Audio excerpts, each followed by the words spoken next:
හරි නේද? හැමෝටම ඇහෙනවනේ. හරි. පුතේ ආයිබෝවන් හැමෝටම එහෙනම්.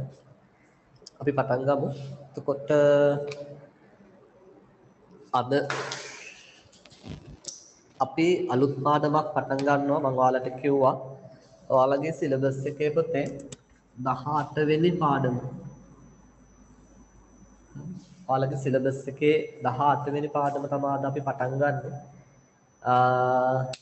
එතකොට පාඩමේ නම කිව්වොත් අපි කියනවා ජෛව පද්ධතිවල තිරසර සංවර්ධනය. පැහැදිලිද? දැන් ඇයි අපි මේ වගේ පාඩමක් අධ්‍යයනය කරන්නේ කියන එක තමයි මුලින්ම ඔයාලගේ ඔළුවට ගන්න ඕන දේ. දැන් ඔයාලා සංවර්ධනය කියලා වචනයක් අහලා තියෙනවනේ. සංවර්ධනය අපි ඩෙවලොප්මන්ට් කියලා කියන්නේ සංවර්ධනය. මේ වචනේ අහලා ඇතිනේ. අපි හැමතැනම කතා කරනවානේ සංවර්ධනය කියලා. ඒතර දැන් අපි නොයෙකුත් සංවර්ධන ව්‍යාපෘති ක්‍රියාත්මක කරනවානේ. හරි. අපි සංවර්ධනයේදී නොයෙකුත් සංවර්ධන ව්‍යාපෘති ක්‍රියාත්මක කරනවා. ඒතර දරුවනේ ඔය සංවර්ධන ව්‍යාපෘතිවලදී හරි ඔය සංවර්ධන ව්‍යාපෘතිවලදී පරිසරයට සිදුවෙන්න තියෙන හැකියාව පරිසරයට සිදුවෙන්න තියෙන අහිතකර බලපෑම ගොඩක් වැඩි. පැහැදිලිද? සමහර විට ඔය කියන සංවර්ධන ව්‍යාපෘතියෙන් ඒක හිතන්නකො සමහරට කර්මාන්ත ශාලාවක් වගේ වෙන්න පුළුවන්. හරි. මේ කර්මාන්ත ශාලාවෙන් අපද්‍රව්‍ය බැහැරවීමක් වෙන්න පුළුවන්. පැහැදිලිද? එතකොට මේ අපද්‍රව්‍ය නිසා මොකද වෙන්න පුළුවන්? පරිසරයේ දූෂණය වීමක් වෙන්න පුළුවන්. පැහැදිලි? එතකොට මේ සංවර්ධනයත් එක්ක අපිට තියෙන ලොකු ගැටලුවක් තමයි පුතේ ලොකු අභියෝගයක් තමයි මේ පරිසරයේ දූෂණය වීම කියන එක. හරි. එතකොට මේ පරිසර දූෂණය කියන එක අවම කරගෙන අපි සංවර්ධනය කරන්න ඕන. ඒකයි වැදගත් වෙන්නේ. මේ සංවර්ධනය කරනවා කියලා එතනින් එහාට පරිසරය ගැන දැන් වර්තමාන අපේ රටේ තත්ත්වය ගත්තත් ඕකනේ තියෙන්නේ. අපි පරිසරය ගැන කිසිම තැකීමක් නැතිව පුතේ හරි මුදල් ඉපීමේ අරමුණින් සංවර්ධන ව්‍යාපෘති ක්‍රියාත්මක කරනවා නම් ඒකෙන් ප්‍රතිලාභ ලබා ගන්න පුළුවන් වෙන්නේ අපිට කෙටි කාලයක් විතරයි. දීර්ඝ කාලයක් ප්‍රතිලාභ ලබා ගන්න බැරි වෙනවා. එහෙම නැත්නම් මේ පරිසරයේ සමතුලිතතාව මොකද වෙන්නේ? බිඳවැටීමක් වෙනවා. ඒත් එක්ක අපිට වෙනත් යම් ගැටලු වලට අනාගතයේදී මුහුණ දෙන්නත් සිද්ධ වෙනවා. ඉතින් ඔන්න ඕක නිසා තමයි අපි ඔයාලගේ මේ සිලබස් එකේ 18 වෙනි පාඩමක් ඇතුළත් කරලා තියෙන්නේ.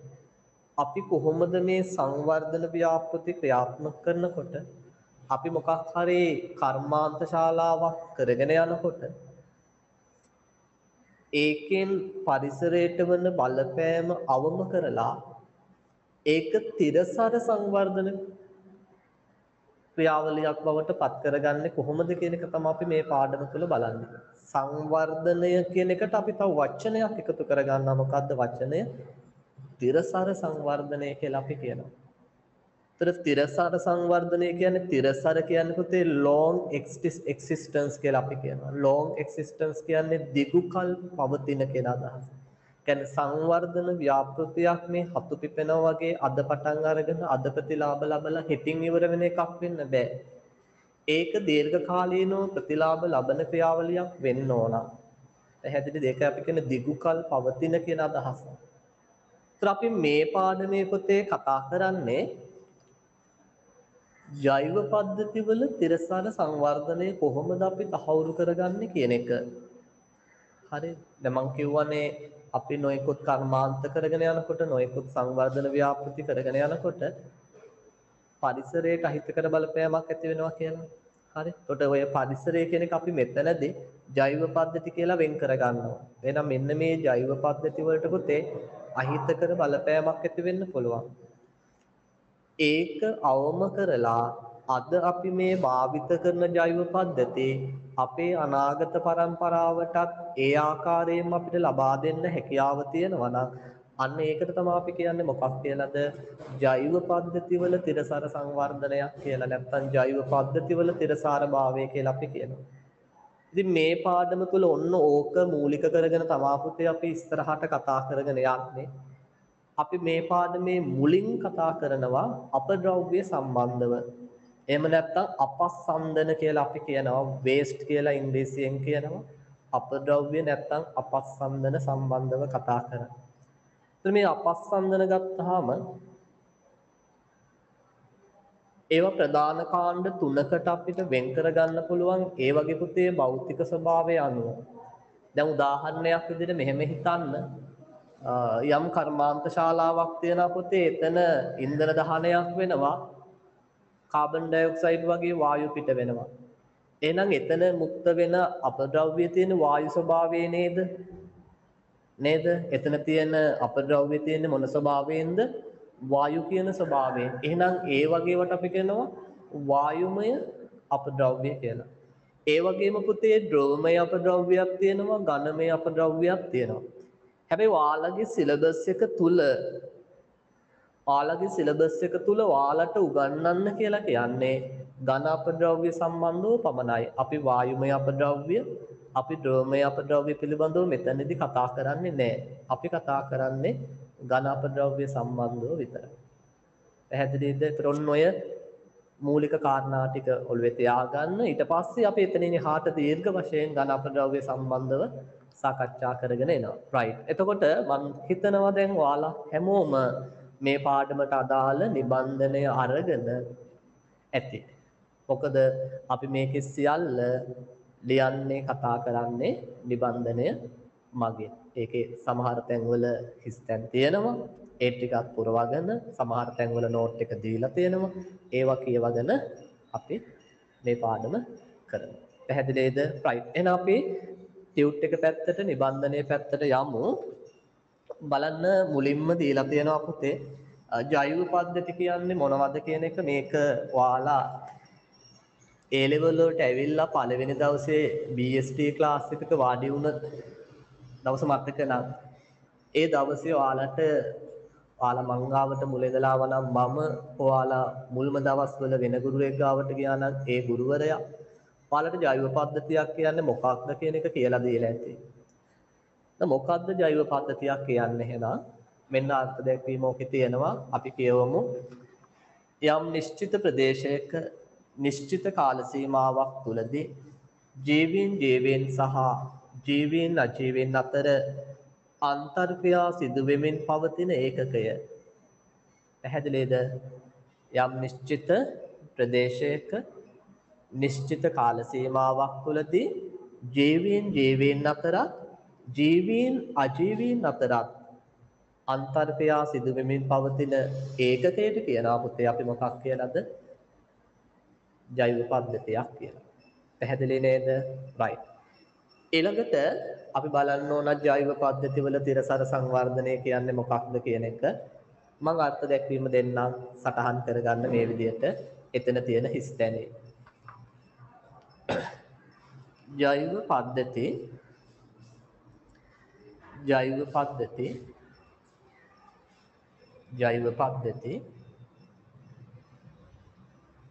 අනාගත පරපුර උදෙසාද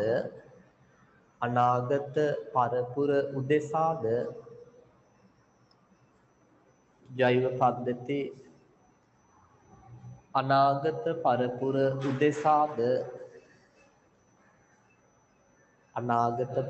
උදෙසාද ප්‍රයෝජනයට ගත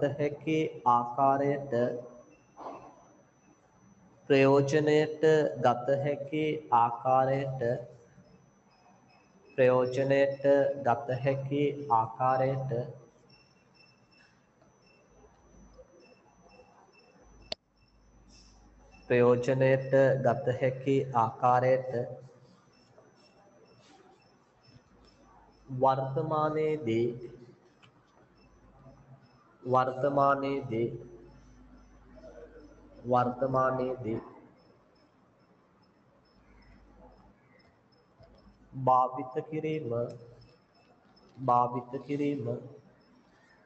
භාවිත කිරීම ජෛව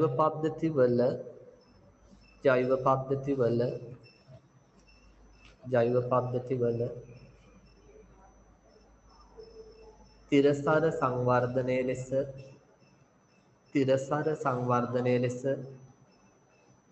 තිරසර සංවර්ධනය ලෙස හැඳින්වේ. ජෛව පද්ධතිවල තිරසර සංවර්ධනය ලෙස හැඳින්වේ. right පැහැදිලි නේද? ඔන්න ජෛව පද්ධතිවල තිරසර සංවර්ධනය කියන්නේ මොකක්ද කියන එකයි අපි සටහන් කරගත්තේ. right ඊළඟට මාතෘකාව දීලා තියෙනවා බලන්න. කාර්මික අපසන්දන නැත්නම් ඉන්ඩස්ට්‍රියල් වේස්ට් කියලා අපි කියනවා. සරලව කිව්වොත් ඒ කාර්මික අපසන්දන කියන්නේ මොනයම් හෝ කර්මාන්තශාලාවකින් බැහැර කරන අපද්‍රව්‍ය කියලා අපිට කියන්න පුළුවන්. ඒවා මම කිව්වා ඝන ස්වරූපයෙන් තියෙන්නත් පුළුවන් පුතේ, ද්‍රව ස්වරූපයෙන් තියෙන්නත් පුළුවන්, එහෙම නැත්නම් වායු ස්වරූපයෙන් තියෙන්නත් පුළුවන්. පැහැදිලිද? නම් කර්මාන්තශාලාවකින් බැහැර කරන අපද්‍රව්‍ය අපිට සරලව කියන්න පුළුවන් කාර්මික අපසන්දන කියලා. හැබැයි මෙතන ඔයාලගේ සිලබස් එකේ අර්ථ දැක්වීම ටිකක් දිග අර්ථ දැක්වීමක් විදිහට දීලා තියෙනවා. මම ඒ අර්ථ දැක්වීම ඔයාලට දෙන්නම්. ඔයාලා ඒක පාඩම් කරලා තියාගන්න. right. ලියාගන්න මේ විදිහට අර්ථ දැක්වීම. ජලය වාතය හා ලියන්න අර්ථ දැක්වීම. ජලය වාතය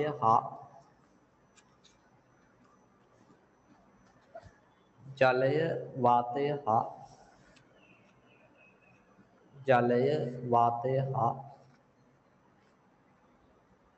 පෘථිවි අභ්‍යන්තරයේ ඇති ජලය වාතය හා පෘථිවි අභ්‍යන්තරයේ ඇති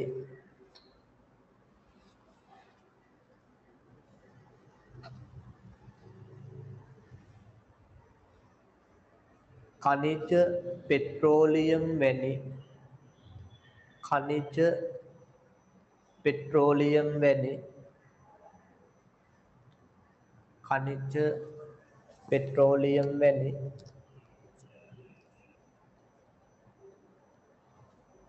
සම්පත් උපයෝගී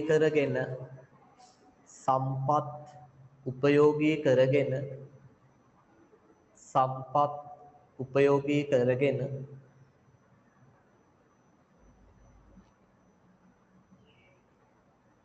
රසායන ද්‍රව්‍ය හා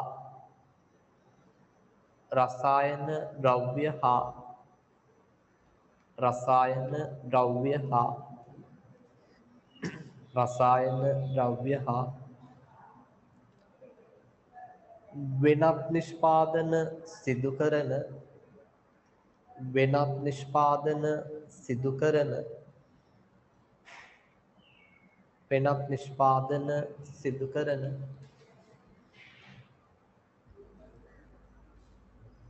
කර්මාන්තශාලාවලින්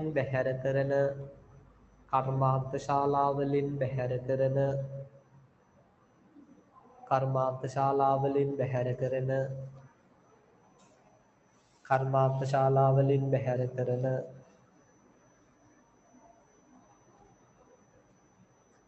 අතුරුඵල හා අපද්‍රව්‍ය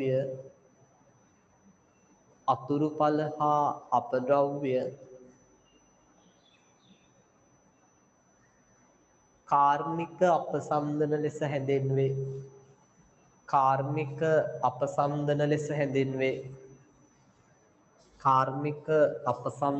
හැඳින්වේ.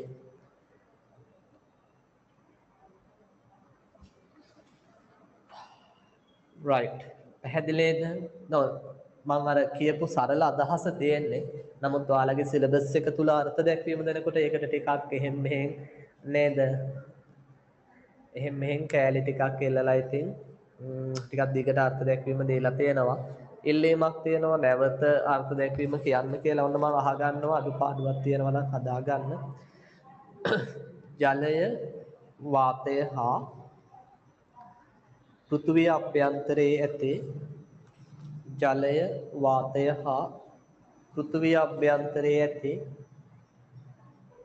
खनिज पेट्रोलियम වැනි සම්පත් खनिज पेट्रोलियम වැනි සම්පත් උපයෝගී කරගෙන खनिज पेट्रोलियम වැනි සම්පත් උපයෝගී කරගෙන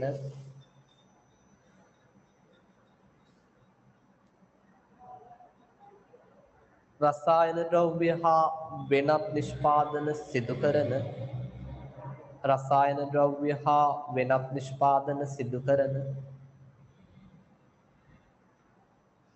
කර්මාන්තශාලාවලින් බැහැර කරන කර්මාන්තශාලාවලින් බැහැර කරන අතුරුඵල හා අපද්‍රව්‍ය අතුරුඵල හා අපද්‍රව්‍ය අතුරුඵල හා අපද්‍රව්‍ය අතුරුඵල හා අපද්‍රව්‍ය කාර්මික අපසන්දන ලෙස හැඳින්වේ කාර්මික අපසන්දන ලෙස හැඳින්වේ කාර්මික අපසන්දන ලෙස හැඳින්වේ රයිට් පැහැදිලි නේද ඔන්න අඩුපාඩුවක් තිබුණා අයට මම හිතනවා අඩුපාඩු හදාගන්න පුළුවන් වෙන්නේ නැති රයිට් දරුවනේ ඊළඟට බලමු ඊට පල්ලෙහෙන් තියෙන මොනවද කියලා නූතන විද්‍යාවේ දියුණුව සමග නොයෙකුත් කාර්මික අපසන්දන පරිසරයට බැහැර කිරීම සිදු කරයි. මම කියවනේ නූතන විද්‍යාවත් එක්ක අපි නොයෙකුත් කර්මාන්ත නොයෙකුත් සංවර්ධන ව්‍යාපෘතිකුත් ආරම්භ කරලා තියෙනවා කරගෙන යනවා. මේ වගේ නොයෙකුත් කාර්මික අපසන්දන අපේ පරිසරයට මුදා හැරෙනවා. එහෙම නැත්නම් මේ ජෛව පද්ධති වලට මුදා හැරීම සිද්ධ වෙනවා. ඒක ජෛව පද්ධති වල පරිසරයේ පැවැත්මට ලොකු අභියෝගයක් වෙලා තියෙනවා. හරි. ඔයාලට මතක නම් අර මුල්ම කොරෝනා පළවෙනි දැල්ල ආපු කාලේ ගිය අවුරුද්දේ මේ හා සමාන කාලයක ඔය ඉතාලියේ එක්තරා වෙරළකට ඉතා විශාල වශයෙන් ඩොල්ෆින් මසුන් ඇවිල්ලා තිබුණා. හරි ඉතා විශාල වශයෙන් ඩොල්ෆින් මසුන් ඇවිල්ලා තිබුණා.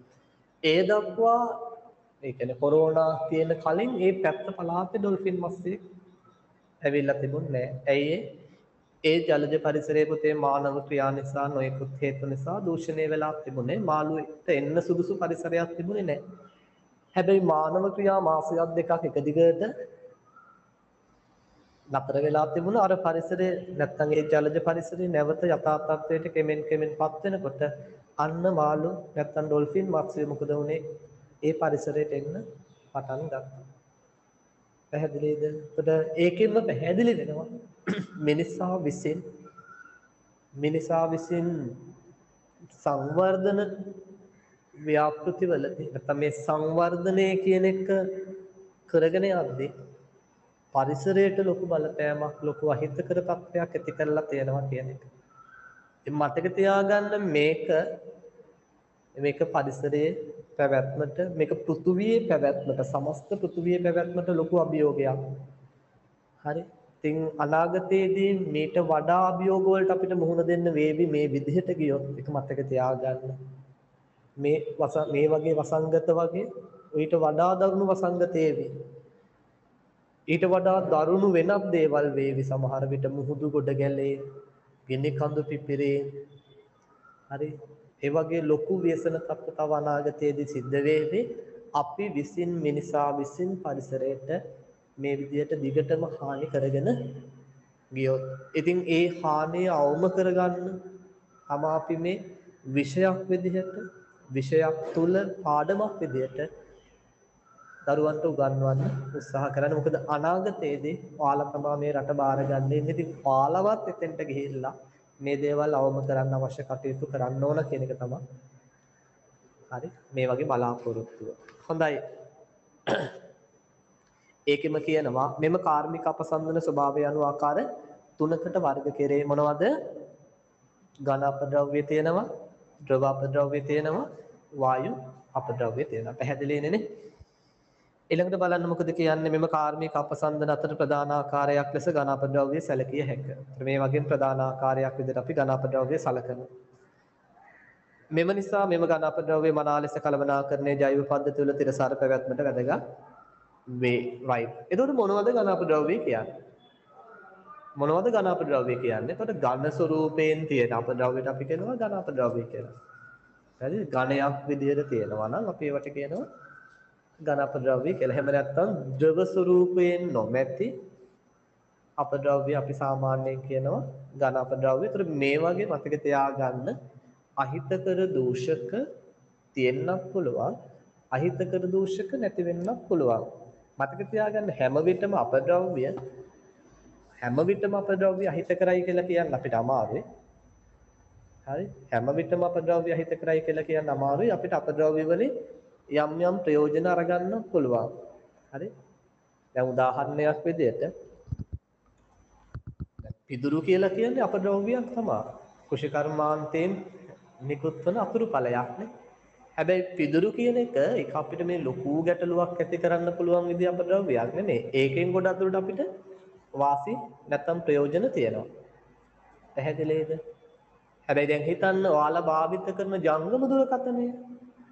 ඔය ජංගම දුරකථනයේ කාලයක් යනකොට කැඩෙනවා. කැඩිලා ඔයාලා ඕක මෙහෙ විසි කරනවා. ඕකේ බැටරිය එක තැනක අර සර්කිට් තව තැනක.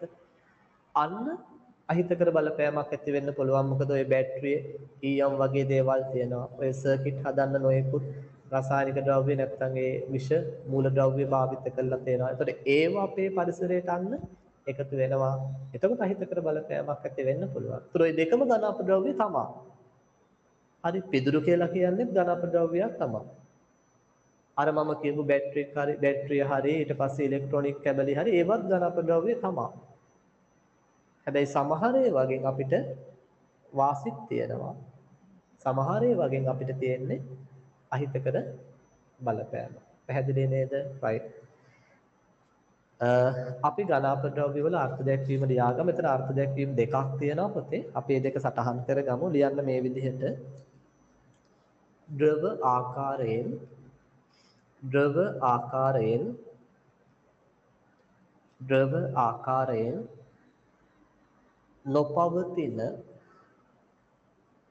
නොපවතින ද්‍රව ආකාරයෙන් නොපවතින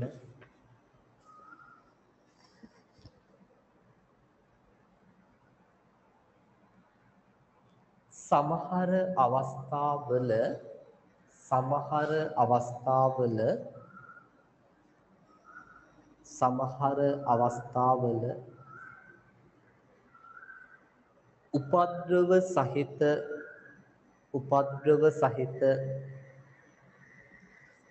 උපද්‍රව සහිත ද්‍රව්‍ය හෝ අද්‍රව්‍ය උපද්‍රව සහිත ද්‍රව්‍ය හෝ අද්‍රව්‍ය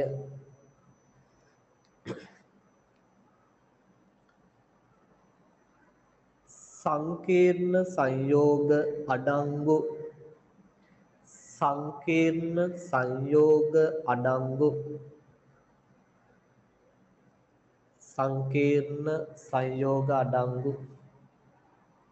ද්‍රව්‍ය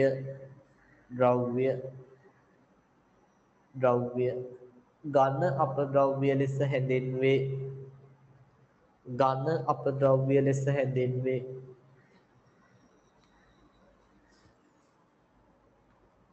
ඝන අපද්‍රව්‍ය ලෙස හැඳින්වේ.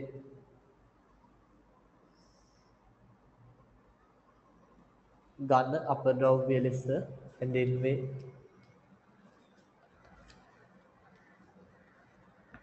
පැහැදිලිද?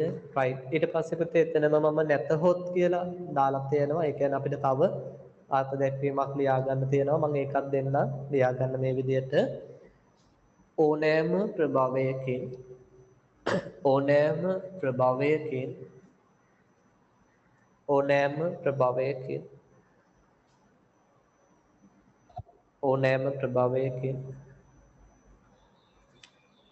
ප්‍රතික්ෂේප කරන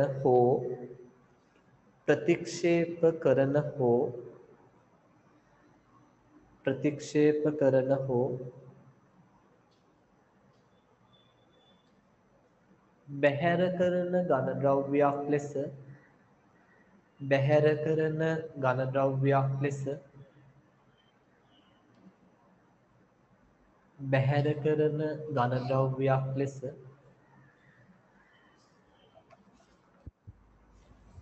ඝන අපද්‍රව්‍ය හැඳින්විය හැක.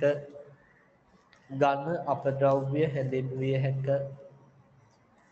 ඝන අපද්‍රව්‍ය හැඳින්විය හැක.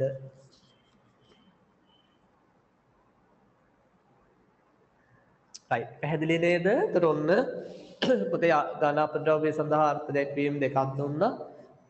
පළවෙනි එක කියන්නේ සරලව කිව්වා ද්‍රවාකාරයෙන් නොපවතින උපද්‍රවකාරී ඇතැම් විට උපද්‍රවකාරී ද්‍රව්‍ය හෝ අද්‍රව්‍ය සංයෝග සංකීර්ණ සංයෝග පවතින ද්‍රව්‍ය වලට අපි කියනවා ඝන අපද්‍රව්‍ය කියලා.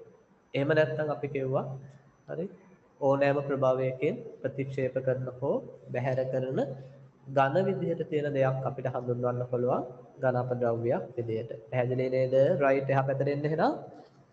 එහා පැත්තේ තියෙනවා මේ විදිහට මම අර කිව්වේ අපිට ඝන අපද්‍රව්‍ය හැමතිස්සෙම අහිතකරයි කියලා කියන්න බෑ කියලා සමහර වගේ ප්‍රයෝජන තියෙනවා කියලා කිව්වේ. මේ බලන්න. නමුත් බැහැර කරන ඇතැම් ඝන අපද්‍රව්‍ය ආර්ථිකව වැදගත් ප්‍රභවයක් ලෙස භාවිතයට ගත හැකි අවස්ථාද ඇත. right. අංක 1 ලියන්න. අංක 1 කොහුබත්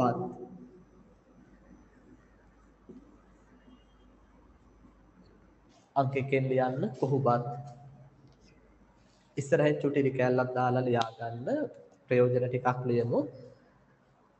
රෝපණ මාධ්‍ය ලෙස. ඉස්සරහින් චුටි රිකැලක් දාලා ලියන්න රෝපණ මාධ්‍ය ලෙස. රෝපණ මාධ්‍ය ලෙස. රෝපණ මාධ්‍ය ලෙස. රෝපණ මාධ්‍ය ලෙස. right ඊළඟට දෙවෙනි එක ලියන්න පොල් කටු. පොල් කටු. පොල් කටු. හරි දෙවෙනි එක පොල් කටු. පොල් කටු මොනවද ගන්නෙ? කොම්පිට්ටු යන්නේ. ඒක ලියන්න එපා ඒවට. ලියන්න විසිතුරු බඳුන්. හරි. විසිතුරු බඳුන්. කොම්පිට්ටු ලියන්න එපා. විසිතුරු බඳුන්. විසිතුරු බඳුන්. හැන්දි. හැන්දි දන්නවනේ හැන්දි. පොද්ද හැන්දි ගන්නනේ. හැන්දි. හැන්දි. තව ලියන්න චාකෝල් එක අඟුරු. චාකෝල්. චාකෝල් අඟුරු. හරි චාකෝල් දන්නව අඟුරු. right ඊළඟට තුන්වෙනි එකෙන් ලියන්න පුතේ 10ක්. 10ක්. 10ක්. හරි 10ක්. 10 ගන්නෙ ගොඩක් දුරට ඇසුරුම් ද්‍රව්‍යයක් විදියට ගන්නවානේ. ලියා ගන්න ඉස්සරහින් ඇසුරුම් සඳහා. ඇසුරුම් සඳහා. ඇසුරුම් සඳහා. ඇසුරුම් සඳහා. ඒ වගේම 10 වලත් අපි ගන්න පොතේ අඟුරු. චාකෝල්. හරි චාකෝල් මාධ්‍යයක් විදිහට පාවිච්චි කරනවා. අපි කියන්නේ අර අඩක් පිලිස්සු 10ක් නේ. කර 10 කියලාත් කියනවා. අඩක් පිලිස්සු 10 නැත්නම් කර 10. කාබනික 10 කියලාත් කියනවා. මාධ්‍යයක් විදිහට පාවිච්චි කරනවා. නිර්පාංශ වගාවේදී එහෙම භාවිත කරන්න පුළුවන් අපිට. පැහැදිලිද? half burn paddy husk කියලා අපි කියනවා. half burn paddy husk. අඩක් පිලිස්සු 10ක්. හරි ඒකම තමයි චාකෝල් කියලා උතන දෙන්නේ. තව එකක් ලියන්න ඉඩ තියලා තියෙනව නේද? ලියන්න පිදුරු. පිදුරු. හතරවෙනි එකෙන් ලියන්න පොතේ පිදුරු. හරි ඒතර පිදුරු කන්න ගන්නත් පුළුවන් කරක්ට. ඉස්සරහින් ලියන්න කන්න ගන්න කියලා ලියන්න බෑ. ඇසුරුම් මාධ්‍යයක් ලෙස. ඇසුරුම් මාධ්‍යයක් ලෙස. ඉස්සරහින් ලියන්න. ඇසුරුම් මාධ්‍යයක් ලෙස. කමාවක් කාබනික පොහොරක් ලෙස. ඒකට රූල් දෙකක් තියෙනවා නේ. රූල් දෙකක් තියෙනවානේ. කාබනික පොහොරක් ලෙස. කාබනික පොහොරක් ලෙස. කමාවක් කඩදාසි නිෂ්පාදනය. SFT වලට යමු ගන්නනේ ඇතනේ.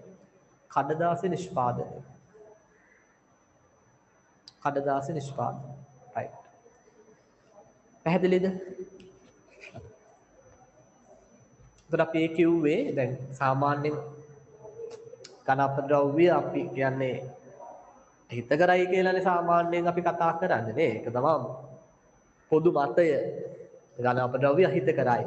ඒ වගේ තියෙනවා ද්‍රව්‍ය හෝ අද්‍රව්‍ය උපද්‍රවකාරී අපද්‍රව්‍ය තියෙන්න පුළුවන්. උපද්‍රවකාරී සංයෝග තියෙන්න පුළුවන්. හැබැයි සමහර ඝන අපද්‍රව්‍ය තියෙන අපතේ ඔන්න අපිට යම් ආර්ථිකව ප්‍රයෝජනවත් භාවිත සඳහා යොදා ගන්න පුළුවන්. පැහැදිලි නේද? right. ඊළඟට යටින් මාතෘකාවක් දීලා තියෙනවා ඝන අපද්‍රව්‍ය වර්ගීකරණය කියලා. අපි චුට්ටක් බලමු. නෝට් එක ගොඩක් දුරට දීලා තියෙනවා මේ කෑල්ලේ. ඝන අපද්‍රව්‍ය ප්‍රධාන නිර්ණායක දෙකක් මත වර්ගීකරණය කළ හැක. ඔන්න බලා ගන්න. පළවෙනි එක කියන පොතේ උත්පාදනය වන ප්‍රභාවය අනුව, ජනනය වෙන විදිය, උපදින විදිය අනුව. හරි.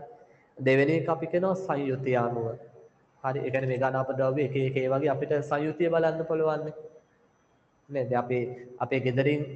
අපේ ගෙදර කුස්සියෙන් සමහරට බැහැරවන ඝන අපද්‍රව්‍ය තියෙනවා. සමහරට අපේ මිදුලේ අපි එකතු කරලා ගන්න කොළ රොඩු තියෙනවා. අතර මේ දෙක අපි ගත්තොත් මේ දෙකේ සංයුතිය කියන එක වෙනස්. සංයුතිය අනිවාර්යෙන් වෙනස් වෙනවා. ඒ සංයුතිය මතත් අපිට ඝන අපද්‍රව්‍ය වර්ගීකරණය කරන්න පුළුවන්. අපි ඉස්සරහට බලමු. උත්පාදන ප්‍රභවය අනුව ඝන අපද්‍රව්‍ය වර්ගීකරණය. ඔන්න හොඳට බලාගෙන ඉන්න. අහගෙන ඉන්න. බලාගෙනත් ඉන්න. right. උත්පාදන ප්‍රභවය අනුව ඝන අපද්‍රව්‍ය නැවත ආකාර කිහිපයකින් පළවෙනි එක දීලා තියෙන පොතේ නාගරික කැලිකසල. ඔන්න උත්පාදනය වෙන විදිය අනුව එකක් තමයි නාගරික කැලිකසල කියන්නේ. ඒතර උදාහරණ විදිහට මේ දැන් ගෘහස්ත අපද්‍රව්‍යයක් අයිති වෙන්නේ නාගරික කැලිකසල කියන ගොඩට. ඒතර ගෘහස්ත අපද්‍රව්‍ය ඒවා අර මල අපවාහනය හා උපද්‍රව සහිත අපද්‍රව්‍ය හැර. පැහැදිලිද?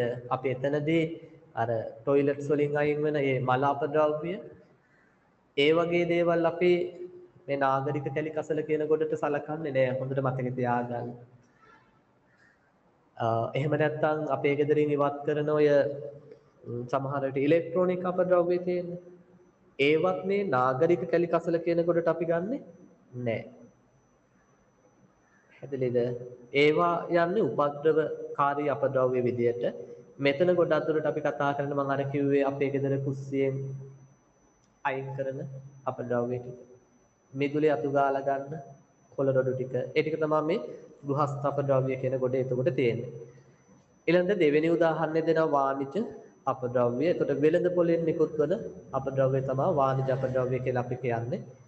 ඊළඟට තුන්වෙනි එක දීලා තියෙනවා ආයතනික අපද්‍රව්‍ය. පාසල්, ආරෝග්‍ය ශාලා, ඊට අමතරව මහජන කාර්යාල ආදියෙන් නිකුත් වන අපද්‍රව්‍ය. හැබැයි ආයතන වැදගත් දෙයක් තියෙනවා පොතේ. දැන් ආරෝග්‍ය ශාලා කියන්නේ රෝහල්නේ.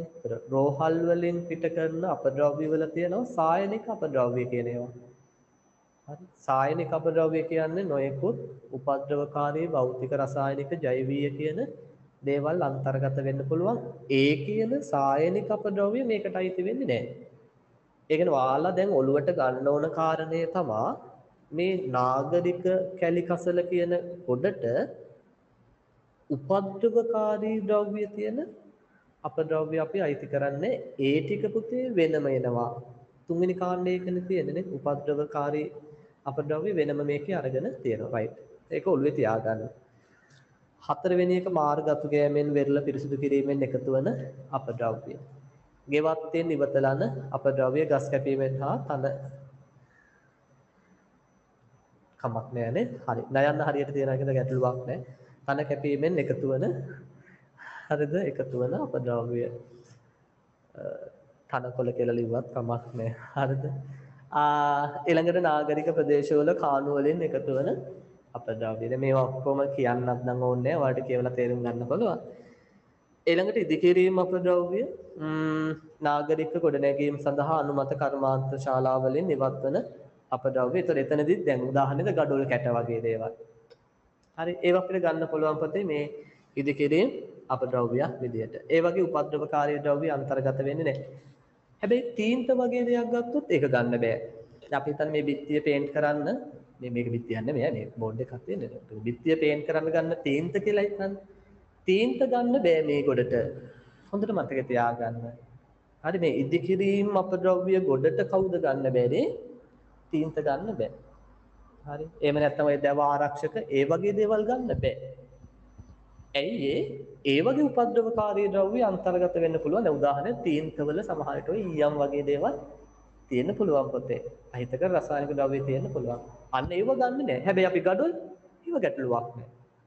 හරි දැන් ගඩොල් කැට ටිකක් දෙනවා නා ඉදිකිරීම භූමියක චුටි චුටි ගඩොල් කැට ටිකක් වගේ කැඩිලා ගියපේවා තියෙනවා. ඒව ගන්න පුළුවන් ඉදිකිරීම අපද්‍රව්‍යයක් විදිහට ඕන මතක තියාගන්න. ඊළඟට උපද්‍රව සහිත අපද්‍රව්‍ය. දැන් අර නාගරික කැලි කසල ගොඩට දාන්න බැරි. ඉදිකිරීම අපද්‍රව්‍ය ගොඩට දාන්න බැරි උපද්‍රවශීලී නැත්නම් උපද්‍රව සහිත අපද්‍රව්‍ය තියෙනවානේ. ඒව ඔක්කොම දානවා කොහාටද? උපද්‍රව සහිත අපද්‍රව්‍ය ගොඩට. පැහැදිලිද? රසායනික අපද්‍රව්‍ය වෙන්න පුළුවන් නේද?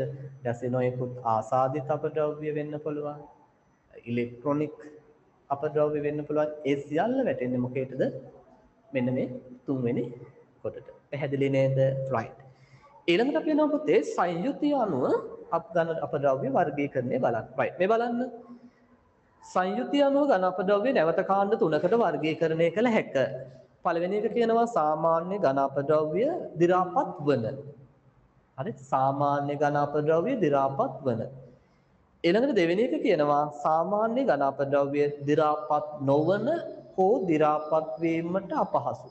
චුට්ටක් විතර දි รา පත් වෙනවා වෙන්නත් පුළුවන්. තුන්වෙනි එක කියනවා උපද්‍රවකාරී අපද්‍රව්‍ය. පැහැදිලිද? සංයුතිය අනුව ආකාර තුනකට බෙදෙනවා පුතේ. මොනවද? සාමාන්‍ය අපද්‍රව්‍ය. ඒතර සාමාන්‍ය අපද්‍රව්‍ය ඒවා දි รา පත් වෙනවා. හොඳටම දි รา පත් වෙනවා. කිසි අවුලක් නැහැ. දෙවෙනි එක සාමාන්‍ය අපද්‍රව්‍ය ඒවා දි รา පත් නොවන හෝ දි รา පත් වීම අඩුවෙන් සිද්ධ වෙන ඒවා. තුන්වෙනි එක අපි කියනවා උපද්‍රවකාරී අපද්‍රව්‍ය කියලා. right. දැන් එකිනෙක බලමු. එහා පැත්තට එන්න. එහා පැත්තේ තියෙනවා ඔන්න සාමාන්‍ය ඝන අපද්‍රව්‍ය දි รา පත් වන කියන කාණ්ඩය. මොනවද අයිති වෙන්නේ? ඉක්මනට කියවන යමු. හරි ලේසි මේව. ඒකයි නෝට් එක දීලා තියෙනකොට. දි รา පත් වන ගෘහස්ත අපද්‍රව්‍ය කියන්නේ එළවලු පළතුරු කොටස් ඉතිරිවන ආහාර. තේරෙනවනේ? දෙවෙනි එක නාගරික ප්‍රදේශවල අපද්‍රව්‍ය එකතු කරන බඳුන් වල එකතු වෙන දි รา පත් වන අපද්‍රව්‍ය. දැන් අපි ඉස්සරහට මේ පාඩමේ කතා කරන මේ ටියුට් එකේ නම් නෙමෙයි තියෙන්නේ. ඊළඟ ටියුට් එකේ තියෙනවා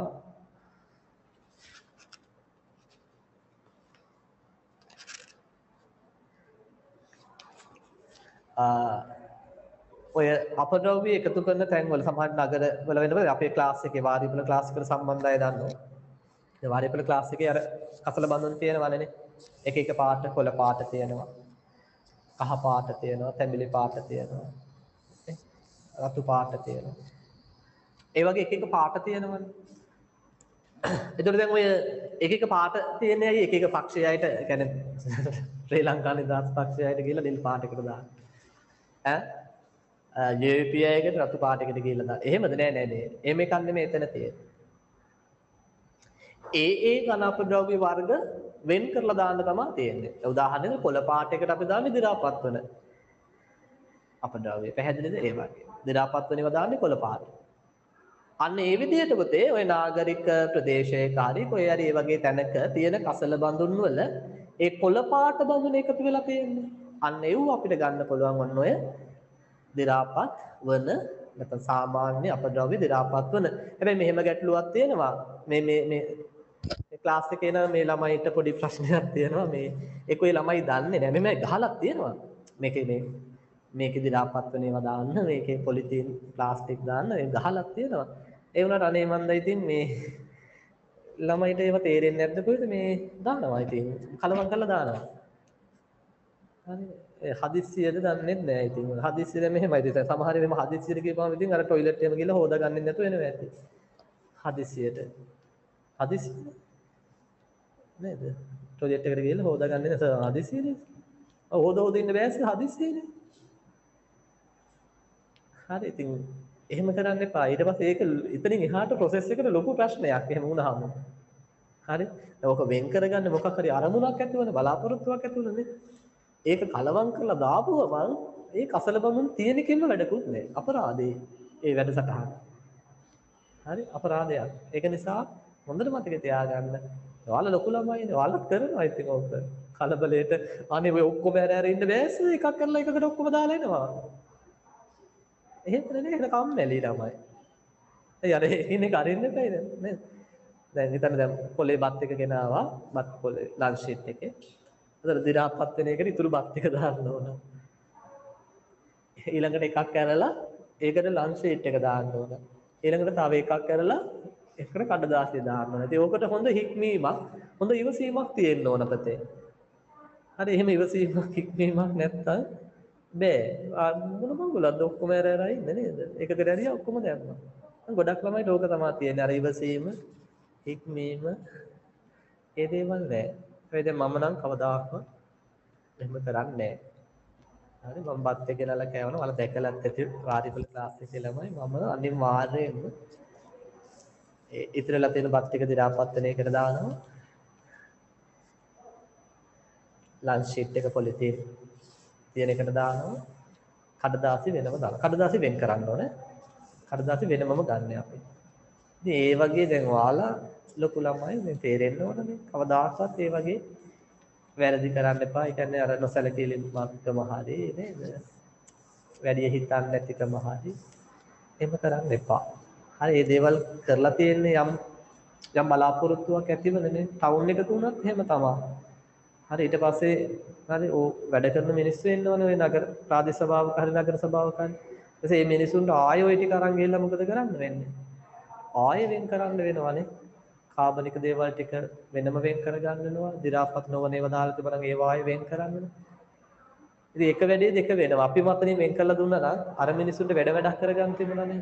නේද? ඉතින් ඔය හැමතැනින්ම අපේ රට දුප්පත් රාජ්‍යයක් බවට පත් වෙනවා. අපි හිතන්නේ නැති වුණාට.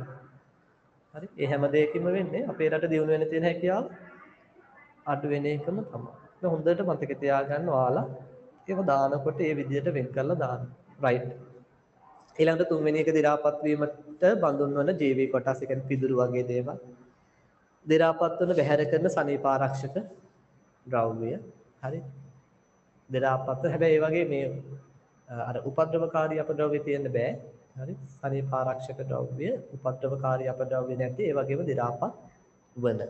ඊළඟට ආහාරමය අපද්‍රව්‍ය, ආහාර පිළියෙල කිරීමේදී, අලෙවි කිරීමේදී හා පරිභෝජනයේදී බැහැරවන අපද්‍රව්‍ය. ඊළඟට ඉවතලන අපද්‍රව්‍ය කියලා දීලා තියෙනවා. ඊළඟ සත්තුමේ අපද්‍රව්‍ය, සතුන්ගේ ඒ මරණ සතුන්ගේ කොටස්, මල අපිට ගොම වගේ දේවලුත් මේකට අයිති වෙන්නේ.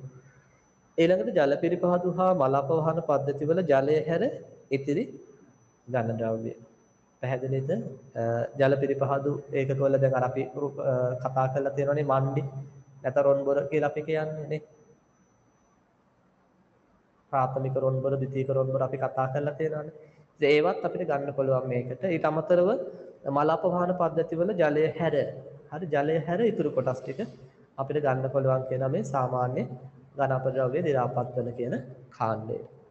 හරි ඊළඟට සාමාන්‍ය ඝන අපද්‍රව්‍ය පුතේ දි รา පත් නොවන හෝ දි รา පත් වීමට අපහසු. බලමු චුට්ටක් මොනවද වැටෙන්නේ කියලා. වීදුරු, plastic, rubber, plaster board, ceramic, ගඩොල්, කොන්ක්‍රීට් ලෝහ මේ කොම කට දීලා තියෙනවා. ඊළඟට ගෘහස්තව ඉවතලන ආහාරමය නොවන නාගරික කැලිකසල. හරි. ගෘහස්තව කියන්නේ ගෙදරින් අයින් කරන ආහාරමය නොවන නාගරික කැලිකසල වගේ දේවල් අපිට ගන්න පුළුවන්. ඒ කියන්නේ ඔය අර අතු ගාලා ගන්න ඒ කොළරඩු වගේ දේවලුත් අපිට මේකට අරගන්න පුළුවන්. ඊළඟ පාරවල් අතු ගෑමෙන් ලැබෙන දි รา පත් නොවන අපද්‍රව්‍ය. පාරවල් අතු ගාලා ගන්න දි รา පත් නොවන අපද්‍රව්‍ය. පැහැදිලිද? ඊළඟට දැවමය අපද්‍රව්‍ය ලී අතු ගෑමෙන් ලැබෙන අවශේෂ අපි අර යතු කුඩු කියලා කියන්නේ දැකලා තියෙනවනේ යතු කුඩු ඒව ගන්න පුළුවන්.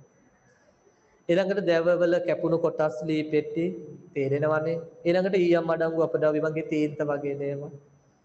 හරි ඊට පස්සේ විෂද්‍රව්‍ය ගබඩා කර තබා පසුව සෝදා රික්තකරණය කර අපද්‍රව්‍ය ඉවත් කරන ලද බඳුන්. හරි ඒ කියන්නේ දැන් ඔය සමහර වෙලාවට පලිබෝධනාශක බෝතල් එහෙම සමහර විට අපි ඒවා හොදලා රික්තකරණය කරලා කියන්නේ රික්තකරණය කියන්නේ උතන පිරිසුදු කිරීමක් වගේ අපි කරන්නේ. කියන්නේ හොදලා වේලීමක් වගේ කරනවා. අපද්‍රව්‍ය ඉවත් කරලා ගත්තට පස්සේ මේ බඳුන් අපිට ගන්න පුළුවන් මෙන්න මේ ගොඩට. ඊළඟට යාන්ත්‍රිකව තලන ලද ඔයිල් ෆිල්ටර්ස්, ලී බෝඩ් වගේ දේවල්. ඒ අර ඩ්‍රේන් ඔයිල් ෆිල්ටර්ස් කියලා තියෙන්නේ. ඔයිල් ෆිල්ටර්ස් කියලා නම් මතක තියාගත්තත් ඇති. ඊළඟට තෙල් වර්ග ගබඩා කර ඇති තෙල් දමන බන්ධෝන්. ඊළඟ දි รา පත් නොවන කෘෂිකාර්මික අපද්‍රව්‍ය පලිබෝධනාශක DDT කියන්නේ කතරම පලිබෝධනාශක නැත්නම් කෘමිනාශකයක්. අර ඉස්සර මදුරුවන්ට ඔය මැලේරියා තියෙන කාලේ මදුරුවන්ට ගහන්න පාවිච්චි කරපු කෘමිනාශකය තමයි DDT කියලා. කියන්නේ එහා පැත්තේ තියෙනවා කෘත්‍රිම කෙඳිමය අපද්‍රව්‍ය කියන්නේ සින්තටික් ෆයිබර් වේස්ට් කියලා අපි කියනවා ඒවට. ෆයිබර් ග්ලාස් පොලියස්ටර් හා නිකුත් ප්ලාස්ටික් සම්භවයක් සහිත ද්‍රව්‍ය. දැන් ඔය චීනෙන් ගෙන අර කොහු එහෙම තියෙන්නේ නේ. චීන කොහු ප්ලාස්ටික් නේ. ඒ වගේ දේවල් ගන්න පුළුවන්. ඊළඟට ඉදිකිරීම අපද්‍රව්‍ය මේකට එනවා කියලා අපි කියනවා. right. ඊළඟට උපද්‍රව ඇග්‍රීද? ඔව් ඔක දෙන්නේ. ඔව් ඒකේ වෙනස්. හරිද? right. දුර ඒ කතා කළේ පුතේ සංයුතිය අනුව හරි ඝන අපද්‍රව්‍ය වර්ගීකරණයේ දෙවෙනි එක. දැන් පළවෙනි එක අපි කිව්වේ මොකද්ද? සාමාන්‍ය අපද්‍රව්‍ය දි รา පත් වන කියන කාරණය. දෙවෙනි එක අපි කිව්වේ සාමාන්‍ය අපද්‍රව්‍ය දි รา පත් නොවන හෝ දි รา පත් වීමට අපහසු කියන කාරණය. දැන් එනවා පුතේ උපද්‍රවකාරී අපද්‍රව්‍ය. නැත්නම් ඔය හැසාඩ් කියලා අපි කතා කරන අපද්‍රව්‍ය හැසාඩ් පේස්ට් කියන ගොඩ. පැහැදිලිද? එතකොට මේ වගේ මම කිව්ව පොතේ අපිට වෙන්න පුළුවන් වෙන ජීවීන්ට වෙන්න පුළුවන් එහෙම නැත්නම් වෙන ද්‍රව්‍යයකට උනත් වෙන්න පුළුවන් අහිතකර බලපෑමක් ඇති කරන්න හැකියාව තියෙන භෞතික රසායනික ජෛවීය කියන සාධක තියෙනවා නම් යම් ඝන අපද්‍රව්‍යයක් තුළ යම් අපද්‍රව්‍යයක් තුළ ඒවට අපි කියනවා උපද්‍රවකාරී අපද්‍රව්‍ය කියලා. පැහැදිලිද? දැන් උදාහරණයක් විදියට යම් අපද්‍රව්‍යයක බැරලෝහ තියෙනවා නම් අනු උපද්‍රවකාරී අපද්‍රව්‍යයක්. හරි යම් අපද්‍රව්‍යයක බැරලෝහ තියෙනවා නම් ඊළඟට දැන් මේ දවස්වල කොරෝනාත් එක්ක දැන් ඔය කොරෝනා රෝගීන්ගෙන් අපි අර සෙම පටල එහෙම වෙන් කර ගන්නවාලා දැකලා ඇති පාවිච්චි කරන අර නේද පොඩි තියෙනවනේ අර පොඩි කෙලවරේ මම හිතන්නේ පොඩි කොහොමද කියන්නේ අර කොටන් ප්ලග් එකක් වගේ තියෙන පොඩි කොටසක් තියෙනවා. මෙතන PCR කරපු අය ඉන්නවද දන්නේ නැහැ. තාම මට නම් කරගන්න බැරි වුණා. අවශ්‍යතාවයක් උන්නේ නැහැ තාම. පොඩ්ඩක් විතර වගේ පපුව හිර වෙන ගතියක් තියෙනවා. මම හිතන්නේ කොරෝනා නෙමෙයි වෙන්නේ නැති. බලමු. කොරෝනාක් දන්නේ නැහැ ඉතින්. එතකොට දැන් එයාලගෙන් ඒ සෙම පටල එහෙම වෙන් කරගත්තට පස්සේ ඒ කොටස් පුතේ අම්බෝ ඒව වෙන භයානකයිනේ. අනිවාර්යෙන් ඒව මොකද කරන්න ඕනේ? විනාශ කරලා දාන්න ඕන. හරි ඇයි ඒ ගත්ත මිනිස්සුන්ට කොරෝනා නැත්තම් ගැටලුවක් නැහැ. හැබැයි ඌට කොරෝනා තිබුණොත් ඒකෙත් ඇවරලා තියෙන්න පුළුවන් තවමත් වෛරස් එකනේ. දේව අපි එහෙම විශේෂයෙන් විසිකිරීම කරන්නේ නැහැ. ඒ අනිවාර්යෙන් අරගෙන ගිහිල්ලා මේවා ජීවාණුහරණය කරලා එහෙම නැත්තම් දහනය කරලා විනාශ කිරීමක් කරන්නම අවශ්‍ය වෙනවා. පැහැදිලිද? එහෙනම් මම ඒකෙන් කියන්න උත්සාහ කළේ දැන් පළවෙනි උදාහරණේ මම එකක් කිව්වන්නේ බැරලෝහ තියෙනවා කියලා. ඒ වගේම සමහර අපද්‍රව්‍ය වල පුතේ විශේෂයෙන් සායනික අපද්‍රව්‍ය වල තියෙන්න පුළුවන් අහිතකර ශුද්ධ ජීවීන් එහෙම. හරි. ඒකට ඒවා ඔන්න උපද්‍රවකාරී අපද්‍රව්‍ය වලට තමයි වැටෙන්නේ. රයිට්. එතකොට දැන් මේ උපද්‍රවකාරී අපද්‍රව්‍යයක් කියන්නේ මොකක්ද කියන එක මේකේ අර්ථ දැක්වීම දීලා නැහැනේ. මේකට ටිකක් දිග අර්ථ දැක්වීමක් තියෙනවා. තව ඔකේ කියවෙන්න ඕන දේවල් තියෙනවා. හරිද? තව කිව්වොත් මේ උපද්‍රවකාරී අපද්‍රව්‍ය පුතේ සාමාන්‍ය අපේ සාම්ප්‍රදායික ඝන අපද්‍රව්‍ය කළමනාකරණ ක්‍රම තියෙනවානේ. ඒ ඝන අපද්‍රව්‍ය කළමනාකරණ ක්‍රම වලින් කළමනාකරණය කරන්න යන්නේ නැහැ. දැන් උදාහරණයක් විදිහට අපේ ගෙදර මිදුලේ තියෙන කොළරොඩු ටික අපිට එකතු කරලා හරි එකතු කරලා කොහේ හරි ගොඩ ගහලා දි รา පත් වෙන්න ඉඩ හැරලා කොම්පෝස්ට් බවට පරිවර්තනය කරගන්න පුළුවන්. ඒ විදිහට මේ උපද්‍රවකාරී අපද්‍රව්‍ය අපි සාමාන්‍ය කළමනාකරණයක් කරන්නේ නැහැ. හරි බොහෝ දුරට අපි මේවා කරන්න පොතේ ඉතා ඉහළ උෂ්ණත්වය යටතේ දවා හලු කිරීමක් කරනවා. මොකද්ද කරන්නේ? දවා හලු කිරීමක්.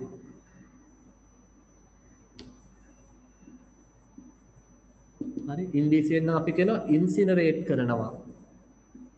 ඉන්සිනරේට්. දැන් කොරෝනා මිනිවලට කරන්නෙත් ඕකනේ නේ. නේ දැන් කොරෝනා ආසාදිතව යම් පුද්ගලයෙක් මිය ගියොත් හරි අපි මොකද කරන්නේ මුස්ලිම් අය පැත්තකින් තියමුකෝ එයාලගේ වට මොනවද කරන්න කියලා දන්නේ නැහැ අපි. අනිත් සාමාන්‍ය මිනිස්සෙක් මැරුණොත් කොරෝනා ආසාදිත මොකද කරන්නේ අනිවාර්යෙන් මිනිහ පුතේ මොකද කරන්නේ අපි ආදාහනය කරනවා කියන්නේ ඉතා ඉහළ උෂ්ණත්වයකට පත් කරලා මේක සම්පූර්ණයෙන් අලු කරලා දානවා. ඒ කරන්නේ ඇත්තටම මොකද්ද? දවාහලු කිරීමක් තමයි. ඉන්සිනරේට් කියලා අපි කියන්නේ. හරි. ඒතර ඒව වෙනම ආදාහනාගාර තියෙනවා. ඒ තැන්වල තමයි කරන්නේ. සාමාන්‍යයෙන් ඝන අපද්‍රව්‍ය. දැන් මට මතකයි මම කලින් වැඩ කරපු කම්පැනිය ඉස්සල්ලාම ජොබ් එක කළේ ෆින්ලේස් කියන කම්පැනි වලට කියලා ඇති මම. ඒ ෆින්ලේස් කියන කම්පැනි එකේ එක එක බිස්නස් තියෙනවා අපතේ. ඒතර මම වැඩ කළේ ඔය හවුස් හෝල්ඩ් පෙස්ට් කන්ට්‍රෝල්, ඒ කියන්නේ ගෘහස්ත පලිබෝධ කළමනාකරණය නැත්නම් පලිබෝධ පාලනය කියන කොටස. ඒ සෙක්ෂන් එකේ. ඒ කියන්නේ දැන් අපි මේ වගේ පැතිවල නෙමෙයි පුතේ. ඔය කොළඹ වගේ පැතිවල කොළඹ 7 වගේ නේද? කුරුඳුවත්තේ පැතිවල කුරුඳුවත්ත වගේ පැතිවල ඉන්නේ හයි ලෙවල් එකේ මිනිස්සුනේ. තාමත් ඉහළ මට්ටමේ මිනිස්සු. ඒ කියන්නේ මම කියන්නේ මේ ඉහළ මට්ටම කියන්නේ මේ ආර්ථික වශයෙන් ඉහළ මට්ටමේ. උන්ගේ ගුණධර්ම ගැන මම දන්නේ නැහැ. කොහොමද සල්ලි හම්බ කරන්නේ ඒව මම දන්නේ නැහැ. මිල මුදල් අතින් ආර්ථිකයේ අතින් ගොඩාක් ඉහළ මට්ටමේ මිනිස්සු තමයි ඉන්නේ.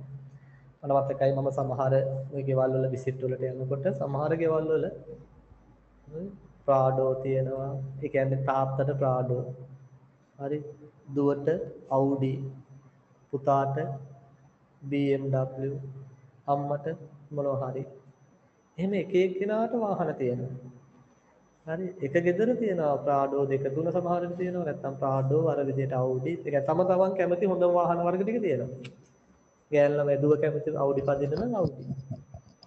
තාත්තා කැමති ටික තාත්තා ඉතින් ලොකු මිනිස්සුයානේ. එළ ලොකු වාහනයක් පදිනවා ප්‍රාඩෝ එක. හරි. ඒ වගේ ප්‍රාඩෝ කියන්නේ ප්‍රාඩෝ නෙමේ ලෑන්ඩ් ක්‍රූසර් කියන ඒවා තියෙනවා. ප්‍රාඩෝ ටික මිලෙන් අඩුයිනේ. නේ? ප්‍රාඩෝ එකක් නම් කෝටි එකමාරක් දෙකක් වගේ වෙන්නේ මං හිතන්නේ. දැන් ටික වැඩි. දැන් ලෑන්ඩ් ක්‍රූසර් එකක් කියලා කියන්නේ කෝටි 8ක්. කෝටි 6න් එහා වගේ මං හිතන්නේ. කෝටි 6ක් විතර වගේ වෙනවා. ඉතින් එහෙම ඒවා තමයි යාලා කද්දි. හරි. ඉතින් ඒ වගේ කෙවල් වල සමහර විට මේ ගෙදර කුස්සිය කැරපොත් එක්ක හිටියොත් ඒක මහා ලොකු දෙයක් එයාලට. හරි ගෙදර කුස්සිය කැරපොත් එක්ක හිටියොත් ඒක මහා ලොකු දෙයක්. හරි ටස් ගාලා අපේ කම්පැනියට මම වැඩ කරපු කම්පැනියට කෝල් කරනවා. කෝල් කරලා කියනවා. මෙහෙමයි මේ ගෙදරට මේ කොක්රෝචස්ලාට ට්‍රීට්මන්ට් එකක් කරගන්න ඕනේ. ඉතින් කැරපොත් වලට කොක්රෝචස් කියලා නේ කියන්නේ. ට්‍රීට්මන්ට් එකක් කරගන්න ඕනේ. ඉතින් අපි ඊට පස්සේ නේද? අපේ ඉන්න ටෙක්නීෂියන්ලා යවනවා. ඉතින් ඒ අදාළ ගෙදරට යවනවා. සමහර ලාවට අපිත් යනවා කවුරු හරි විධායක, ඒ කියන්නේ එක්සිකියුටිව් කෙනෙකුත් යනවා. සමහර ලාවට විතරයි. ගිහිල්ලා ඉතින් බලනවා. වැඩේ හරියට වෙනවද කියලා. ඉතින් මොනවද කරන්නේ? අර කිමිකල් ටිකක් අරන් ගිහින් ඔය තියෙන ගලි වලවල් එහෙම තියෙන ගලි වලවල් දන්නවනේ. ඔය වතුර බහැලා යන අර කාණු කැට එහෙම තියෙන ඔය තැන් වලට එහෙම ගහනවා. ඉතින් ගෙදර අර සින්ක් එක එහෙම ඇරලා ඒ සින්ක් වලට ගහනවා. ඒ තැන් වලට ගහනවා. ඉතින් අහලා එනවා ඉතින්. රුපියල් 25000ක් 30000ක් ගන්නවා ඉතින් ඔය වැඩේට සමහරවල්.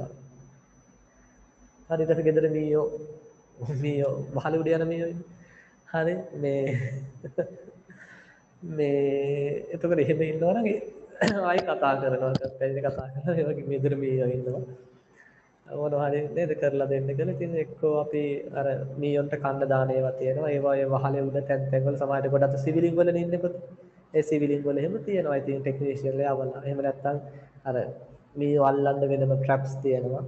නැත්නම් ගොඩක් ට්‍රැප්ස් තමයි අපි කතුරු පාවිච්චි කරන්නේ. අර බෙල්ලට තද වෙන ඒවා පාවිච්චි කරේ නෑ මට මතක තියෙනවා. අර කම්බි වලින් දැලකින් හදපු පෙට්ටියක් වගේ තියෙන ඒක ඇතුළට ඌ අර ගිහිල්ලා නේද හිර වෙන්නේ. ඊට පස්සේ ඌ අරගෙන ඇවිල්ලා ඉතින් ඔය ටෙක්නීෂියන්ලා කොහේ හරි ඈතකින් විසි කරලා එනවා.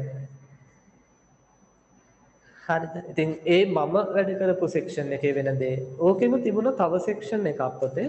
එයාලා කරන්නේ මේ විශේෂයෙන්ම කරන්නේ ඔය ගාමන්ට් ෆැක්ටරි තියෙනවද? ගාමන්ට් ෆැක්ටරි වල ගොඩක් දුරට වැඩ කරන්නේ කාන්තාවනේ. ගෑනු ළමයිනේ වැඩ කරන්නේ. හරිද? එතකොට ඒ වගේ තැන්වල තියෙන ලොකු ඒ වගේ මේ ගැහැණු ළමයි දහස් ගාණක් වැඩ කරන තැන්වල තියෙන ලොකු ගැටලුවක් තියෙනවා පොතේ. හරි ගැහැණු ළමයි දහස් ගාණක් වැඩ කරන දැන් හිතන්නකෝ බියගම වෙළඳ කලාපය කියලා හිතන්න. හරි දහස් ගාණක් ගැහැණු ළමයි වැඩ කරනවනේ ආයතනවල. මොකද්ද තියෙන ගැටලුව? හරි අර අපි සනීපාරක්ෂකතුමා කියලා කියන්නේ ගැහැණු ළමයි. පළඳින. ඒතර මේ සනීපාරක්ෂකතුමා යාලා ගලවලා ඒ ඩස්බින් වලට දානවනේ. ඒ ආයතන වල ඩස්බින් වලට දානවා. ඒතර මේවට කරන්න දෙයක් නැහැ. ඒතර ඒ ආයතනයට. ඒ ආයතන ලොකු ප්‍රශ්නයක් නේ. ගෑල් ළමයිට මේව අඳින්න එපා කියන්නත් බෑ. මේ ඇදපු අය දාන්න එපා කියන්නත් බෑ. ගොඩක් දුරට ගෑල් ළමයි දානවා. එහෙම දාන්න ඒක මෙහෙමයි. එහෙම දාන්න ඒ වාජන තියලා තිබුණ නැත්නම් වෙන දේ දන්නවද? හරි. ගොඩක් දුරට ගෑල් ළමයි ඒවා අර මොකක්ද ඒකට කියන්නේ අපි টয়ලට් එකට right නැත්නම් කොමන්ඩ් එක කියලා අපි කියන්නේ කොමන්ඩ් එකේ තියෙන කොමන්ඩ් එකට දානවා. දාලා ෆ්ලෂ් කරනවා. ඊට පස්සේ ගිහිල්ලා ඕවා ඔක්කොම අර නල ඇතුලේ හිර වෙනවා. ඊට පස්සේ টয়ලට් උත් හිර වෙලා ලොකු ප්‍රශ්නයක් ඇති වෙනවා. එහෙම ඒවට ඒවා දාන්න දෙකද අත්දැකීමෙන් කියන්නේ මේ කියන්නේ ඒ සෙක්ෂන් එකෙත් ඉතින් ඔය කට්ටිය අත්දැකීම් බෙදා ගන්නවනේ. ඒතර කියන දේවල් ඔය හරි මම වැඩි කාලයක් වැඩ කළේ නෑ මාස 3මාරක් විතර වැඩ කළේ.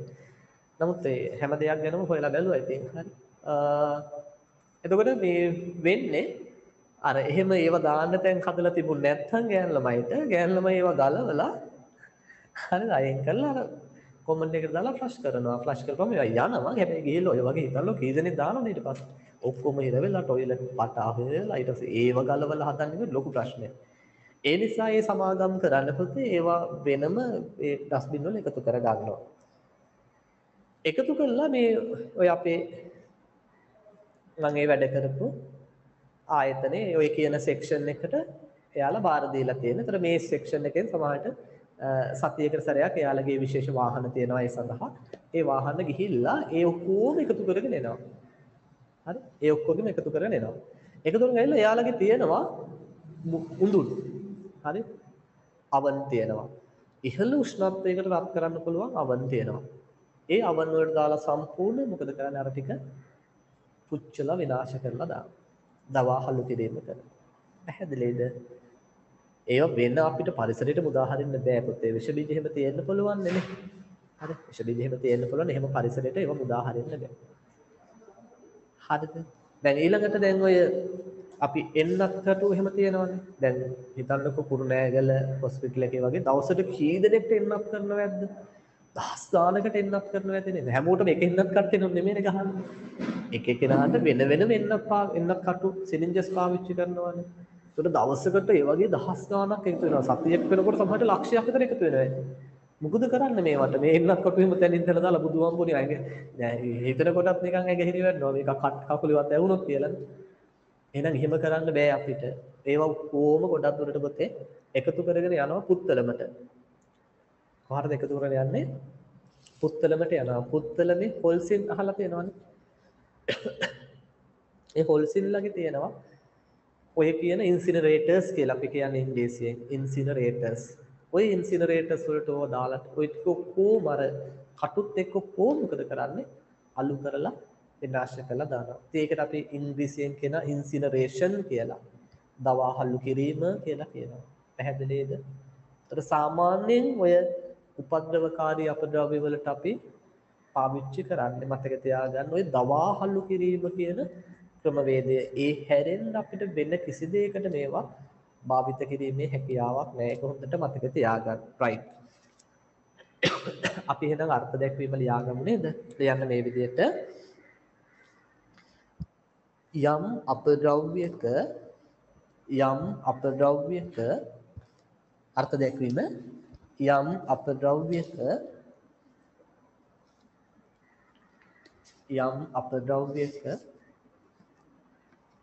ජෛවීය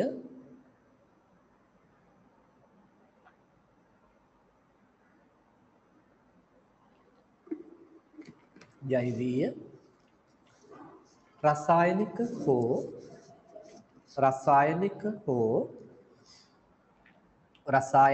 හෝ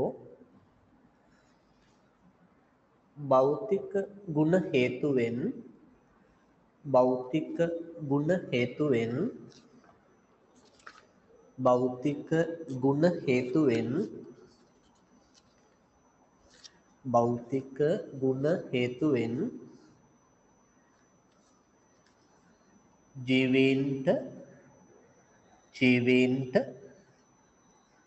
ජීවීන්ට කමාවා මානව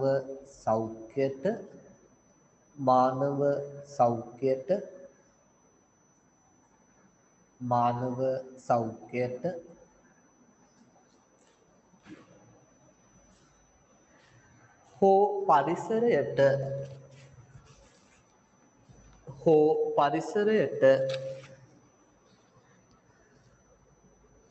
හෝ පරිසරයට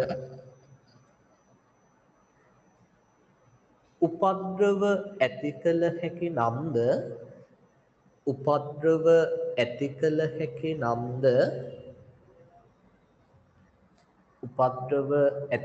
හැකි නම්ද කමාවක් දාන්න ඇති කළ හැකි නම්ද සාම්ප්‍රදායික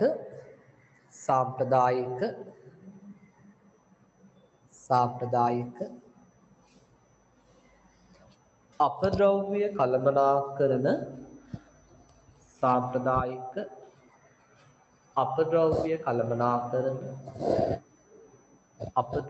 කළමනාකරණ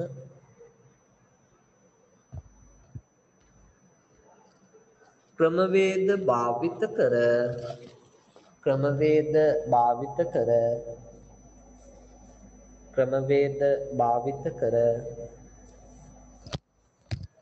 කළමනාකරණය කළ නොහැකි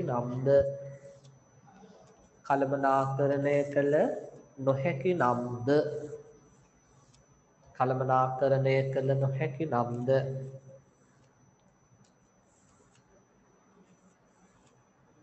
ඒවා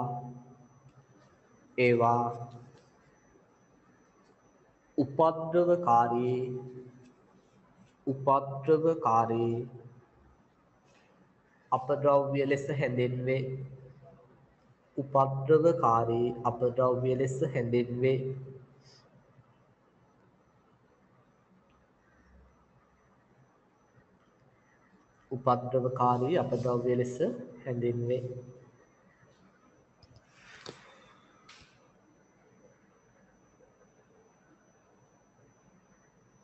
right යටින් දීලා තියෙනවා මේවා සමස්තයක් වශයෙන් ගත් කල කාර්මික ක්‍රියාවලියක අතුරු නිෂ්පාදනයක් හෝ වාණිජ්‍ය අපද්‍රව්‍යයක් හෝ පිරිසිදු කාරක හෝ කෘමිනාශක වැනි ගෘහස්ත අපද්‍රව්‍යයක් හෝ විද්‍යුත් හෝ ඉලෙක්ට්‍රොනික අපද්‍රව්‍යයක් හෝ ලෙස පැවතිය හැකිය කියලා පොදුවේ දීලා තියෙනවා. ඊළඟට පුතේ උපද්‍රවකාරී අපද්‍රව්‍ය නැවත මම වර්ගීකරණය කරලා දීලා තියෙනවා. බලමු අපි ඒ වර්ගීකරණය. උපද්‍රවකාරී අපද්‍රව්‍ය පහත ලෙස ප්‍රධාන කාණ්ඩ 4කට වෙන්න ඕනනේ. ප්‍රධාන කාණ්ඩ 4කට වර්ගීකරණය කළ හැක හදා ගන්න. ප්‍රධාන කාණ්ඩ 4කට වර්ගීකරණය කළ හැක. ඒතර පළවෙනි එක කියනවා කාර්මික උපද්‍රවකාරී අපද්‍රව්‍ය. දෙවෙනි එක කියනවා ගෘහාශ්‍රිත උපද්‍රවකාරී අපද්‍රව්‍ය. තුන්වෙනි එක කියනවා රෝහල් වලින් හෝ සෞඛ්‍ය සේවා සපයන මධ්‍යස්ථාන වලින් ජනනය වන සායනික අපද්‍රව්‍ය මාරකි වෙන්නත් කටු. ඊට පස්සේ සමහර විට දැන් ඔය ඔපරේෂන් කරද්දි මිනිස්සුන්ගේ පුතේ ශරීරයේ කොටස් කපලා අයින් කරනවා. ඒ වගේ අපි කියන විවච්ඡේදක කොටස් කියලා. හරි විවච්ඡේදක. හරි කොටස් කියලා අපි කියනවා. එතකොට ඒවා හරි ඊට පස්සේ ගන්න රුධිර සාම්පල වෙන්න පුළුවන් මුත්‍රා සාම්පල ඒ වගේ ඒවා තියෙනවානේ. ඒ හැම දෙයක්ම අපි කන්නේ සායනික අපද්‍රව්‍ය විදියට. රයිට් ඊළඟට හතරවෙනි එක විද්‍යුත් හා ඉලෙක්ට්‍රොනික අපද්‍රව්‍ය කියන්නේ පරිගණක වල කොටස් ඒ වගේ දේවල් ගන්න පුළුවන්. රයිට්. ඊළඟට කාර්මික උපද්‍රවකාරී අපද්‍රව්‍ය පුතේ වෙනම මාතෘකාවක් විදිහට ආයෙ දීලා තියෙනවා. කාර්මික උපද්‍රවකාරී අපද්‍රව්‍ය පහත ලෙස පහත ඒවා දැක්විය හැක. හැබැයි ටික දීලා නැහැ. අපි එකින් එක සටහන් කරගමු නේද? රයිට්. ලියා ගන්න මේ විදිහට 8ක් තියෙනවා නේ ලියන්න. පළවෙනි එක ලියන්න කෘමිනාශක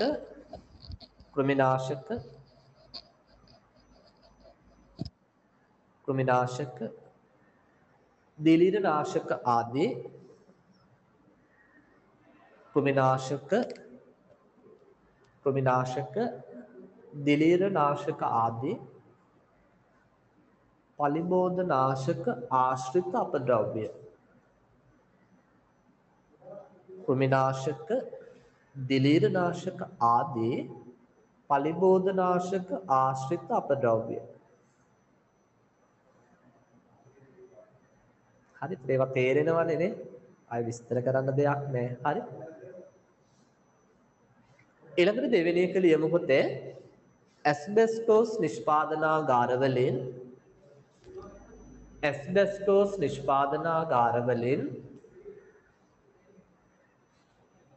ඇස්බෙස්ටෝස් නිෂ්පාදනාගාරවලින් ජනනය වන අපද්‍රව්‍ය ඇස්බෙස්ටෝස් නිෂ්පාදනාගාරවලින් ජනනය වන අපද්‍රව්‍ය හරි ඔයාලා අහලා ඇතිනේ ඔය ඇස්බෙස්ටෝස් එච්චර සුදුසු නෑ කියන්නේ හොඳ නෑ ඇස්බෙස්ටෝස් ෂීට් ලොකු අවුලක් නෑ හරි හැබැයි නිෂ්පාදනාගාරවලදී ඒ වගේ ඩස්ට් එක හරි එච්චර සුදුසු නෑ කියලා කියනවා පැහැදිලිද වරහන් ඇතුලේ ලියා ගන්න පුතේ එතනම වරහන් ඇතුලේ ලියන්න මේවා ස්වසන ආබාධ ඇති කරන අතර මේවා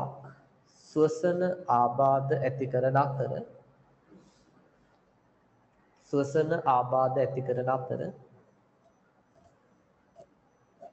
පිළිකාකාරක වේ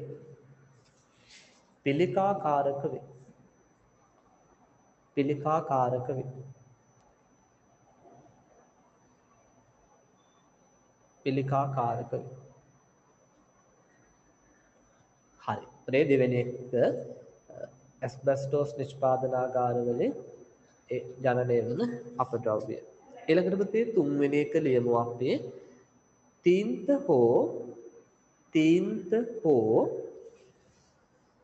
තීන්ත හෝ සායම් වර්ග සායම් කිරිල්ලි එහෙම එකක් තියෙනවනේ සින්දුවක් දුක සායම් වර්ග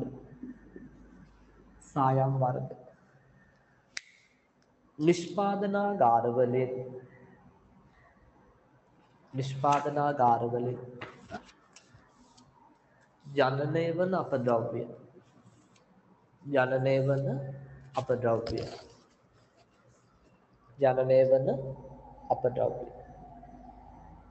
වරහන් ඇතුලේ ලියා ගන්න බැරලෝහ ඇත කලිනුත් කිව්වා මම විශේෂයෙන් ඊයම් වගේ බැරලෝහ තියෙනවා වරහන් ඇතුලේ ලියන පොතේ බැරලෝහ ඇත හරි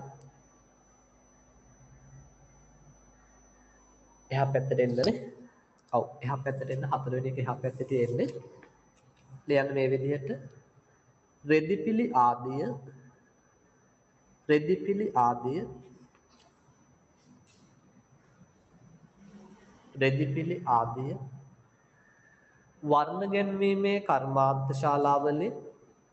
වර්ණ ගැන්වීමේ කර්මාන්තශාලාවලින්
right මොකද පුතේ කිව්වේ රිතිපිලියාදී වර්ණ ගැන්වීමේ කර්මාන්ත ශාලාවලින් ජනනය වන අපද්‍රව්‍යනේ. ඒතොර ඒ වගේත් ගොඩක් දුරට මේ බැරලෝහ තමයි තියෙන්නේ. ඕනනම් ලියා ගන්න බැරලෝහ ඇත්ත කියලා.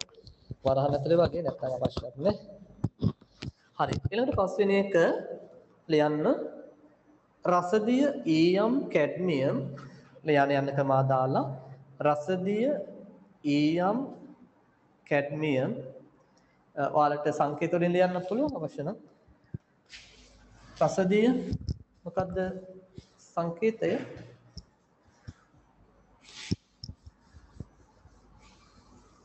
රසදිය Hg රසදිය ඊයම් cadmium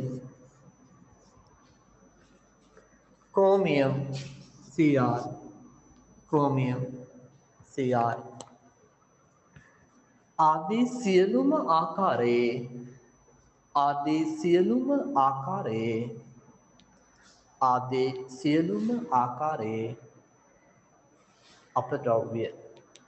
आदि සියලුම ආකාරයේ අපද්‍රව්‍ය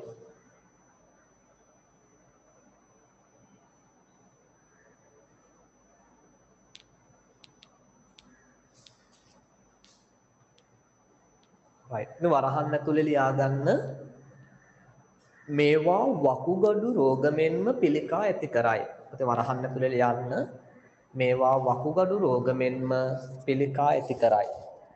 බැරලෝහ හරි. මේවා වකුගඩු මෙන්ම පිළිකා ඇති කරයි. වකුගඩු රෝග මෙන්ම පිළිකා ඇති කරයි. මේවා වකුගඩු රෝග මෙන්ම පිළිකා ඇති කරයි. වකුගඩු ඇති කරන්නේ නැහැ හරිද? වකුගඩු දෙක තියෙනවා. තියෙන දෙක නැති කරන එක කරන්නේ ගොඩක් දුරට. වකුගඩු රෝග මෙන්ම පිළිකා ඇති කරයි. හරි. 6 වෙනි එක ලියා ගන්න. රෙසින නිපදවීමේ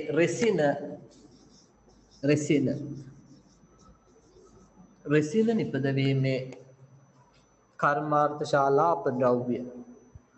රෙසින නිපදවීමේ කර්මාන්ත ශාලා අපද්‍රව්‍ය. රෙසින නිපදවීමේ කර්මාන්ත ශාලා අපද්‍රව්‍ය.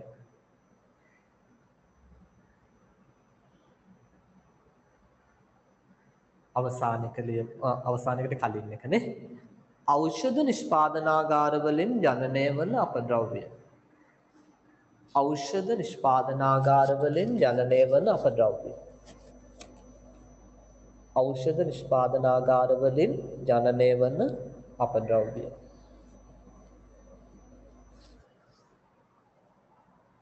ඖෂධ නිෂ්පාදනාගාර වලින් ජනනය වන අපද්‍රව්‍ය. 8 වෙනි එක ගෑස් නිෂ්පාදනාගාර වලින් ජනනය වන ගෑස් නිෂ්පාදනාගාර වලින් ජනනය වන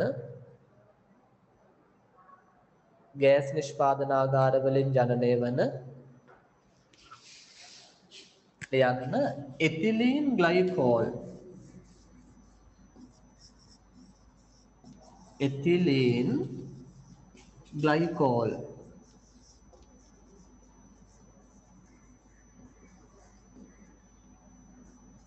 ethylene glycol अपद्रव्य ethylene glycol अपद्रव्य ethylene glycol अपद्रव्य right ඔන්න පුතේ අපි කතා කළේ උපද්‍රවකාරී අපද්‍රව්‍ය වල අපි කියවනේ කාණ්ඩ හතරක් අපිට හඳුනා ගන්න පුළුවන් කියලානේ. ඒකේ පළවෙනි එක අපි කතා කළේ කාර්මික උපද්‍රවකාරී අපද්‍රව්‍ය කියන එක. ඊළඟට මම ඔයාලත් එක්ක එනවා සාකච්ඡා කරන්න අපිට දෙවෙනි එක තියෙන්නේ ගෘහස්ත උපද්‍රවකාරී අපද්‍රව්‍ය කියන එක. ඒකේ පුතේ නෝට් එක දීලා තියෙනවා. ලියන්න දෙයක් නැහැ. අපි කියවගෙන යමු. ගෘහාශ්‍රිත උපද්‍රවකාරී අපද්‍රව්‍ය ලෙස පහත ඒවා දැක්විය හැකියි. පළවෙනි එක දීලා තියෙනවා භාවිතයෙන් පසු ඉතිරි වන දැව භාණ්ඩ, පොලිෂ් වර්ග, දැව වර්ණක, දැව ආරක්ෂක වගේ දේවල්. හරි අපි ගෙදර හිතන්න ඔයාලගේ ගෙදර ඔන්න ඔයාලගේ මගුල් ගෙදර ළඟයි දැන් ගෙදර මේ ජනෙල් වලට තව දොරවල් වලට වහලේ තව තියෙන මොනවා හරි තීන්ත ගන්නවා. ඒතර ඒ තීන්ත ගන්නකොට ඔන්න ඒ ගේන පොලිෂ් වර්ග ඒ වර්ණක ඉතිරි වෙනවනේ කොටසක්. හරි ටොට්ටක් හරි ඉතිරි වෙනවා කියලා හිතන්න. ඒතර ඒවා ඔන්න අපද්‍රව්‍යයක් විදිහට අපිට ඒවා පරිසරයෙන් මුදා හරින්න බෑ. මතක තියාගන්න. හරි අපි දැන් ගොඩකට වහලයි සමහර වෙලාවට. ඒක ඇත්තට හොඳ දෙයක් නෙමෙයි මතක තියාගන්න. ඊළඟ වාර්නිෂ් හා ලැකර් වර්ග සියලුම වර්ගවල තීන්ත විසිරි පින්තාරු බඳුන් කියනවා දන්නවනේ අර ඔය ස්ප්‍රේ කරන්න එහෙම අපි ගන්න. එකලා තියෙනවනේ සමහර ඒවා තියෙනවා ස්ප්‍රේ කරලා පාට කරන්නේ.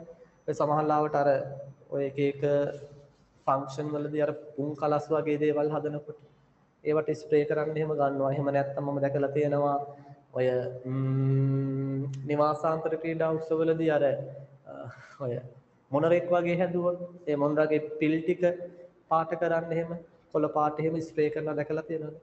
අන්න ඒවා තමයි විසිරි පින්තාරු බඳුන් කියලා කියන්නේ. ඊළඟට තින හා වෙනත් ද්‍රාවක හා ඒවායේ හිස් බඳුන්. තිනර දන්නව නේද? දැන් අපි ඔය තින්ත එහෙම නේද? අර ඒවා දිය කරගන්න. එහෙම නැත්නම් ඒවා දැන් සමහරට වෙළඳ පොලෙන් එනකොට ගොඩාක් උකුවටනේ තියෙන පොතේ නේ.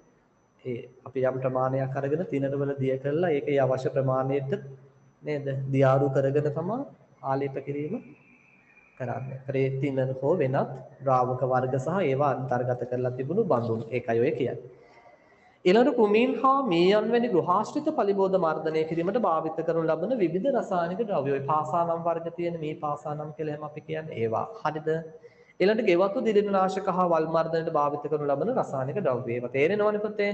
බැක්ටීරියා මර්ධන හා ශුද්ධ ජීවී හරන රසායනික ද්‍රව්‍ය වැසිකිලි පවිත්‍රකාරක ක්ලෝරීන් විරංජන කුඩු වර්ග. දැන් අපි වැසිකිලි වලට දානවා නේද? මට මතක නෑ එක එක නම් වලින් ඔය තියෙන පුතේ අය ටීවී එකේ එහෙම පෙන්නන්නේ. හාපික් කියලා හැම තියෙන. අන්න ඒ වගේ දේවල්. ඒතර මේකට අයිති වෙනවා. ඊළඟට කැඩුණු රූපවාහිනී යන්ත්‍ර, ගුවන් විදුලි යන්ත්‍ර, කැසට් යන්ත්‍ර, වායු සමීකරණ යන්ත්‍ර, ශීතකරණ යන්ත්‍ර හා මුද්‍රණ යන්ත්‍ර. ඒ ඔක්කොම අර ඉලෙක්ට්‍රොනික්ස් උපකරණ වර්ග ටිකක් එතන තියෙනවා. ඊළඟට ටෝනර්, කාට්‍රිජ්, ඉලෙක්ට්‍රොනික පරිපත අඩංගු සෙල්ලම් බඩු, ගෘහස්ත හා ජංගම දුරකථන හා උපාංග ඇතුළු විද්‍යුත් හා ඉලෙක්ට්‍රොනික අපද්‍රව්‍ය. එතනත් ඒ ඉලෙක්ට්‍රොනික අපද්‍රව්‍ය තියෙන්නේ. ටෝනර්, කාට්‍රිජ්. ටෝනර් කියලා කියන්නේ ගොඩක් දුරට තීන් මොනවටද printing machine වලට පුරවන්නේ තීන්ත. ඒ තීන්ත අන්තර්ගත කරලා තියෙන ඒ බහලුම් අපි ටෝනර් කියලා කියනවා. කාඩ්‍රිජ් කියන්නේත් එහෙමයි. මං ගාවත් ඔය තිබුණා කාඩ්‍රිජ් වර්ගයක්. මේවා මේ ටිකක් අයින් කරපුවා printing machine එකේ ගෙදර. ඒතර ඒවා අපි කතා කරන උපද්‍රවකාරී අපද්‍රව්‍ය විදියට ටෝනර්, කාඩ්‍රිජ් මේ දෙකම දාන්නේ පුතේ ඔය printing machine වලට. හරි. මුද්‍රණ යන්ත්‍ර වලට ඒ තීන්ත අන්තර්ගත කරලා තියෙන ඒ භාණ්ඩ නැත්නම් ඒ බහලුම් තමයි අපි කියන්නේ ටෝනර් සහ කාඩ්‍රිජ් කියලා. ඊළඟට ඉවතලා වන බැටරි වර්ග, වාහන බැටරි හා නිකුත් සියලුම ගෘහාශ්‍රිත බැටරි වර්ග. බැටරි ඔක්කොම බැටරි. හරි. ඒ කියන්නේ ඔයාලගේ ගෙදර ඔයාලා අතේ බඳින වොච් එක තියෙන්නේ. අතේ බඳින වොච් එක. හරි. පිටියේ එළන වොච් ඔරලොසු තියෙනවනේ. අතේ බඳින එකේ දානවනේ අර බොත්තම් බැටරි කියලා අපි කියන්නේ. රවුම් බැටරියක් තියෙනවනේ. බොත්තම් බැටරි. ඒතර ඒවා. එහෙම නැත්නම් ගෙදර පිටියේ එළලා තියෙන ඔරලොසු දාන අර පොඩි බැටරි කෑලි. හරි. එහෙම නැත්නම් ඔයාලගේ ගෙදර වාහනයකින් අයින් කරපු බයික් එකෙන් හරි වෑන් එකෙන් හරි කාර් එකකින් හරි අයින් කරපු ඒ බැටරි. ඒතර මේ ඔක්කොම බැටරි අනේ මතක තියාගන්න ගෘහස්ත උපද්‍රවකාරී අපද්‍රව්‍ය විදිහට අපි සලකන්නේ. එහා පැත්තේ බැටරි වර්ග ටික දීලා තියෙනවා මම ඔයාලගේ දැන ගැනීම පිණිස. මේ බලන්න විවිධාකාරී විද්‍යුත් රසායනික කෝෂ හා බැටරි වර්ග කියලා මාතෘකාව දීලා තියෙනවා පොතේ. ඒතර නම දීලා තියෙනවා සාදායිති ද්‍රව්‍ය ප්‍රයෝජනේ මේ විදිහට දීලා තියෙනවා. ඒතර වියලි කෝෂ දන්නව නේද? අපි සාමාන්‍යයෙන් ඔය භාවිත කරන බැටරි තියෙන වියලි කෝෂ. සින් පත්‍ර, කාබන් දඬු, කාබන් පත්‍ර හා අනෙකුත් රසායනික ද්‍රව්‍ය ඒව නම් දැනගන්න අවශ්‍ය වෙන්නේ. ඒක පාඩම් කරන්න ඕනේ නෑ පොතේ. නිකන් කියවලා තියාගන්න. ඒතර විදුලි පන්දම, රේඩියෝ, බිත්ති ඔරලෝසු මං කියවේ ඒ වගේ ඕවා අපි පාවිච්චි කිරීම කරනවා. ඊළඟට ශාරීරික කෝෂ කියන එක අර අපි ඉලෙක්ට්‍රොනික්ස් වලදී එහෙම පාවිච්චි කරන 9 වෝල්ට් බැටරිය තියෙන්නේ. ඒවා ශාරීය පෝෂක විදිහට තමයි අපි සලකන්නේ. කැඩ්මියම් හා නිකල් වැනි ලෝහ හා ශාරීය සංයෝග වලින් හදලා තියෙනවා. දුරකථන කැමරා වගේ දේවල් වලට මේ බැටරි අපි පාවිච්චි කරනවා. ඊළඟට බොත්තම් ආකාර කෝෂ මං කිව්වේ අර අපි ඔරලෝසුවට එහෙම පාවිච්චි කරන්නේ. රසදිය හා ලිතියම් වැනි ද්‍රව්‍ය වලින් හදලා තියෙනවා.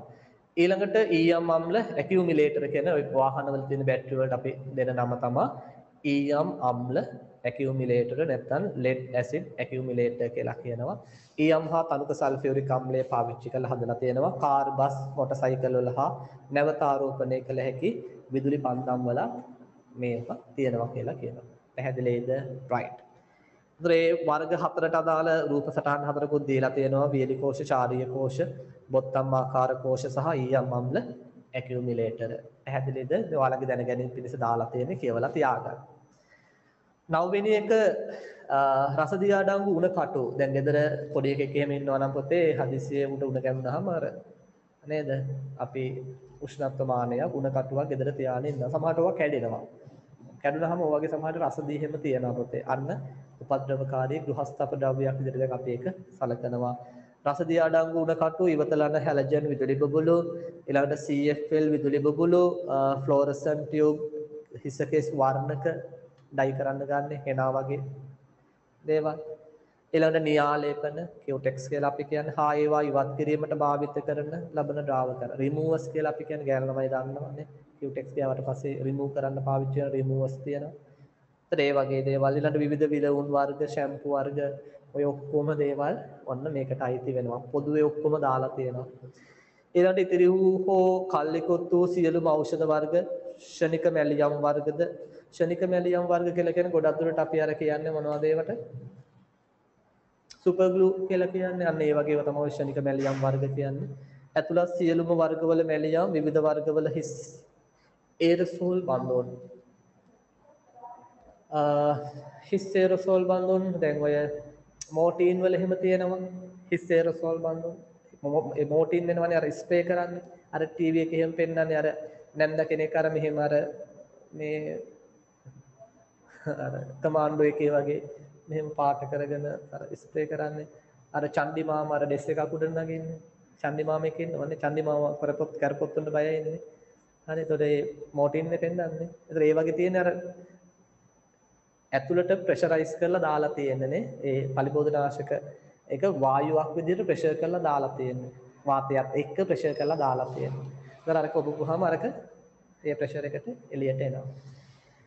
ඊළඟට ඔය අර ඉන්හේලර්ස් තියෙන පුතේ අර පෆ් කරන්න ගල අර ඔබපුවාම ඇතුළට ඒකෙන් යම් ඩෝස් එකක් පිට වෙනවා. පාවිච්චි කරලා තියෙන අය දන්නවා.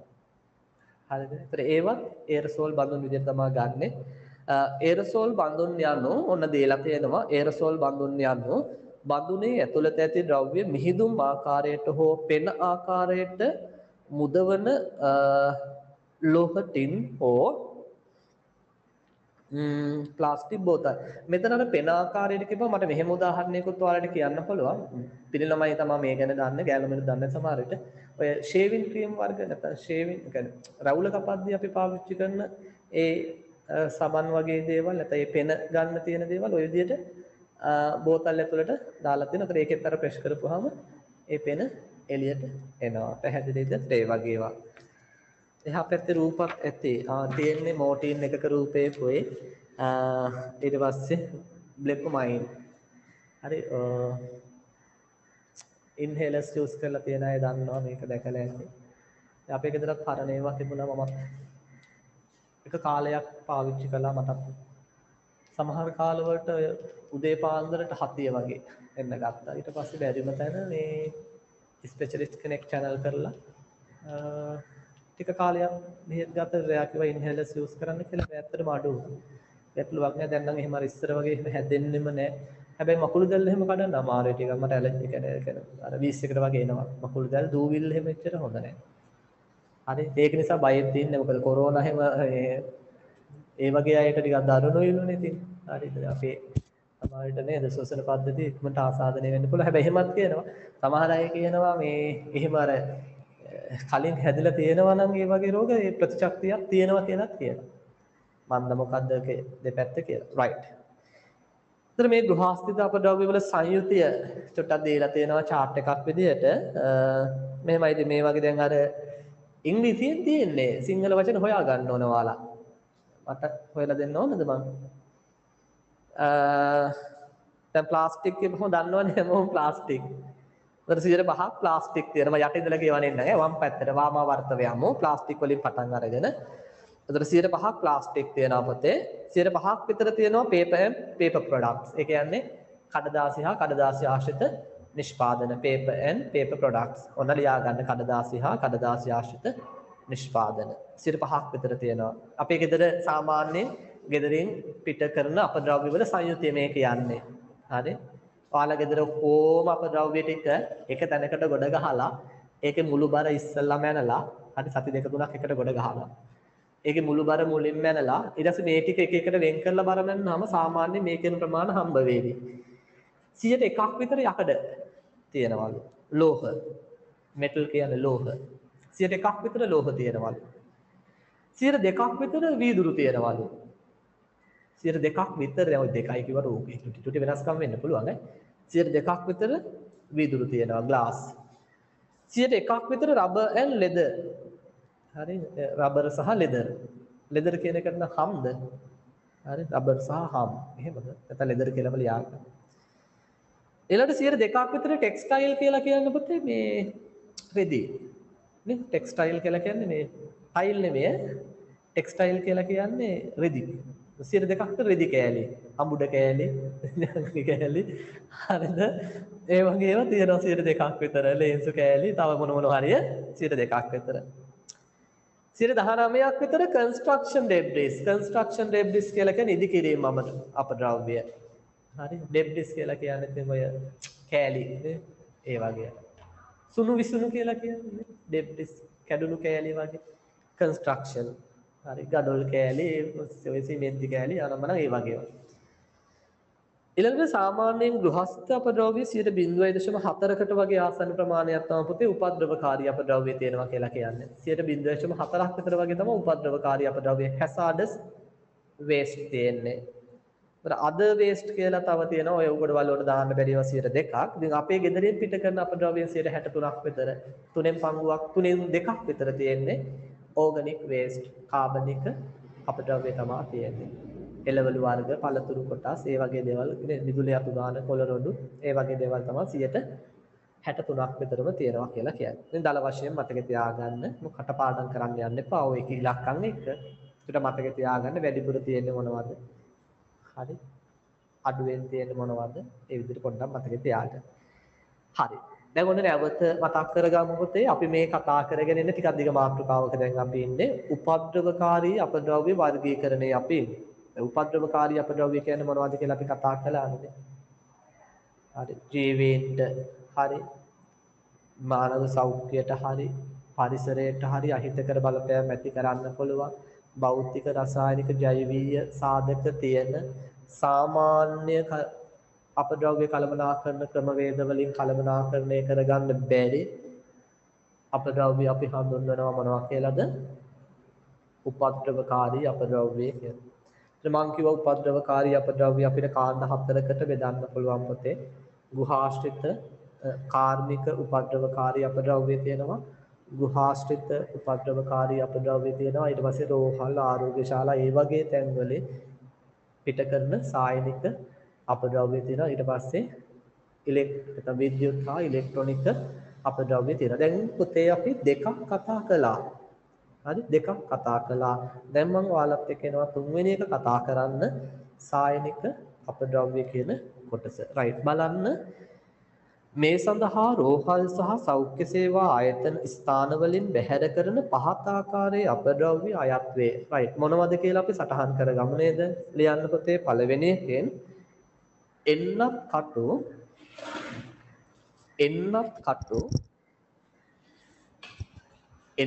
කටු සැත්කම් තලවැනි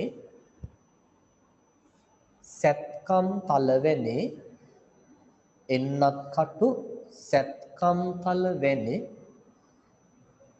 තියුණු උපකරණ තියුණු උපකරණ තියුණු උපකරණ තියුණු උපකරණ right දෙවෙනි එක ලියමු පර්යේෂණාගාරවලින්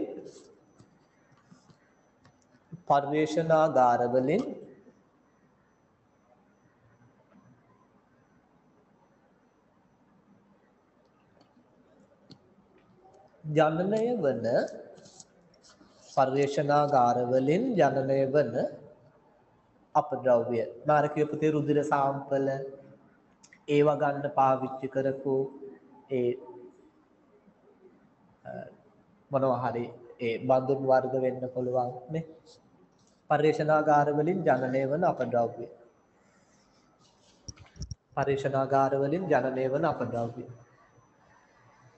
ඊළඟට තුන්වෙනි එක එහා පැත්තට එන්න ටියුට් එකේ තුන්වෙනි එක ශරීර කොටස් වැනි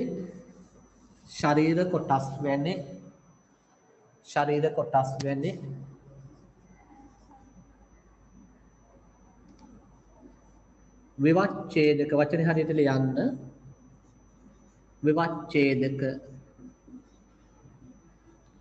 විවච්ඡේදක අපද්‍රව්‍ය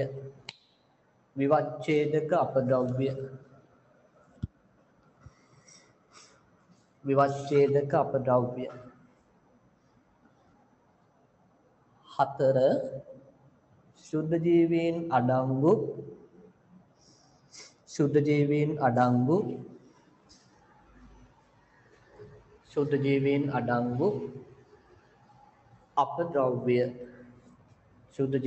අඩංගු අපද්‍රව්‍ය කමාවක් දාලා මල මුත්‍රා කියලා ලියා ගන්න. ශුද්ධ ජීවීන් අඩංගු අපද්‍රව්‍ය කමාවක් මල මුත්‍රා.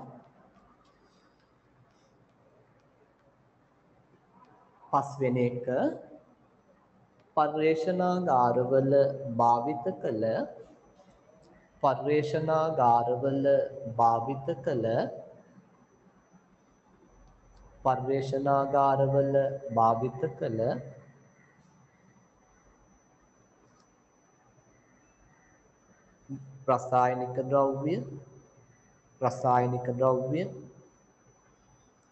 රසායනික ද්‍රව්‍ය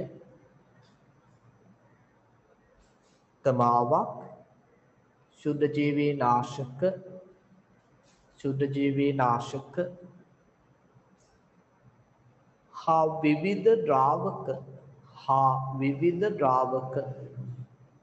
හා විවිධ ද්‍රාවක කියන්නේ දිය කරගන්න ගන්න දේවල් හරි විවිධ ද්‍රාවක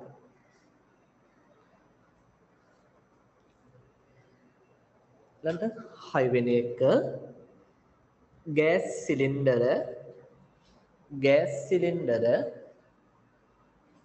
ගෑස් සිලින්ඩර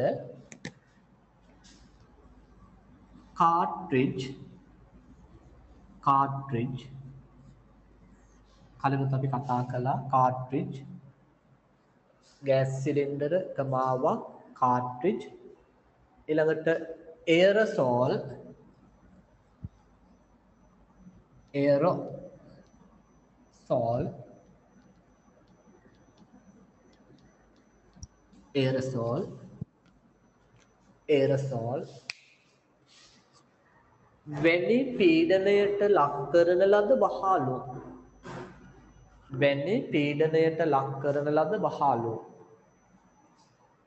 වැනි පීඩනයට ලක් කරන ලද බහාලෝ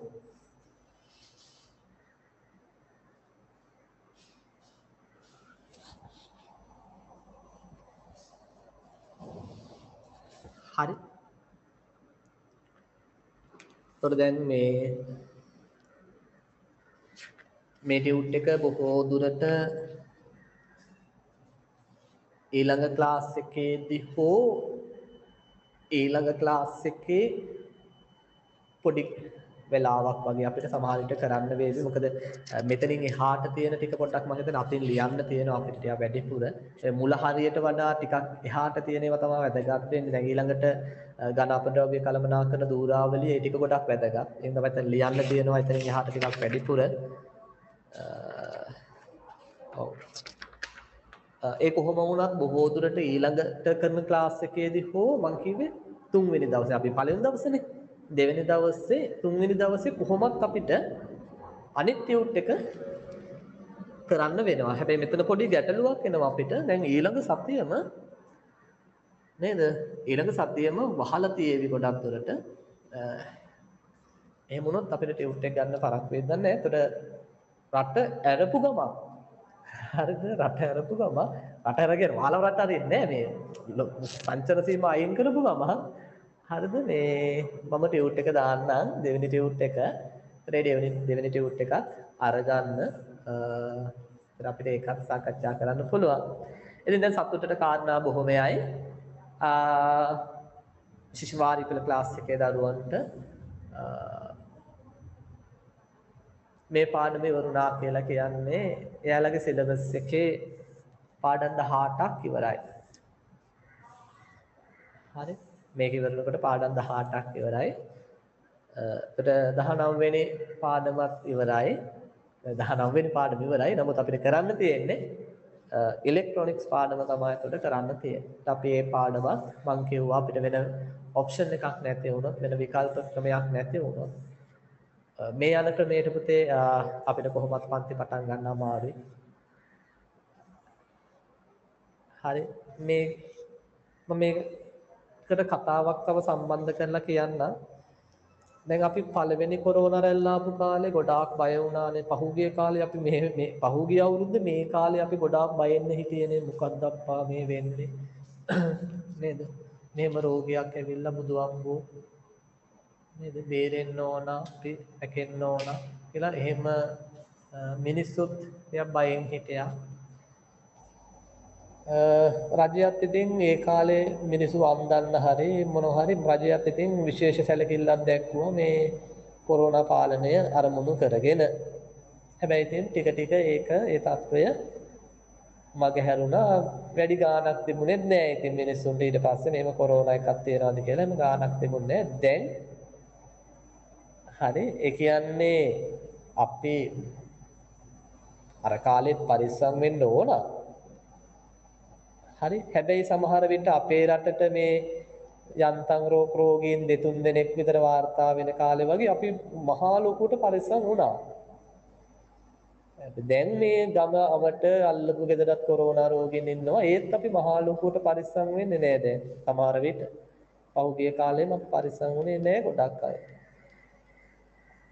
ඒ කියන්නේ පරිස්සම් වෙන්න ඕන කාලේ පරිස්සම් වුණේ නැහැ. පරිස්සම් වෙන්න ලොකු අවශ්‍යතාවයක් තිබුණ නැති කාලේ අපි අනවශ්‍ය ලෙස පරිස්සම් වීමක් වුණා. ඒකත් හොඳයි. හරි. හැබැයි අවශ්‍ය දේ වෙන්න ඕන කාලේ වුණේ නැහැ. ඒකයි තියෙන අවුල. මම හරියට සමාන කරන්න මෙන්න මේ වගේ මේක ඔයාලට නෙමෙයි අපේ දෙමව්පියන්ටයි කියන්න ඕනේ. ඔයාලට කියලා වැඩක් නැහැ. දැන් දෙමව්පියෝ දරුවෝ ගැන ගොඩාක් හොයලා බලනවනේ. ගොඩක් උනන්දුවෙන් ළමයි වැඩ කරනවද? එහෙම හොයලා බලනවනේ. කී වසරට නිකන් හොයලා බලනවද? එහෙම හොඳට හොයලා බලනවා කී වසරට නිකන්ද? 5 වසරට නිකන් හොයලා බලනවා. 5 වසරේ ශිෂ්‍යත් එහෙම අම්මෝ අම්මලා දරුවෝ පන්ති එක්කගෙන යනවා. දරුවෝ ළඟ ඉඳගෙන වැඩ කරනවා. හරි. අම්මෝ අම්මලා විභාගෙ ලියනවා වගේ තමයි ඉතින්. නේද? අම්මලා විභාගෙ ලියනවා වගේ තමයි. හැබැයි දරුවෝ ගැන හොයලා බලන්න ඕන කාලයක් එනවනේ. ඊට වඩා දරුවෝ ගැන හොයලා බලන්න ඕන කාලයක් තියෙනවා. ඒ තමා ළමයා O level ලියන කාලේ.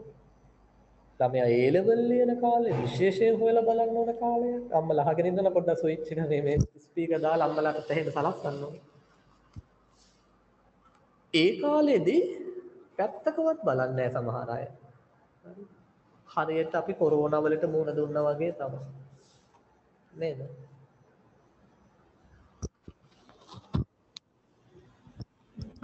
agree කිසිදු no.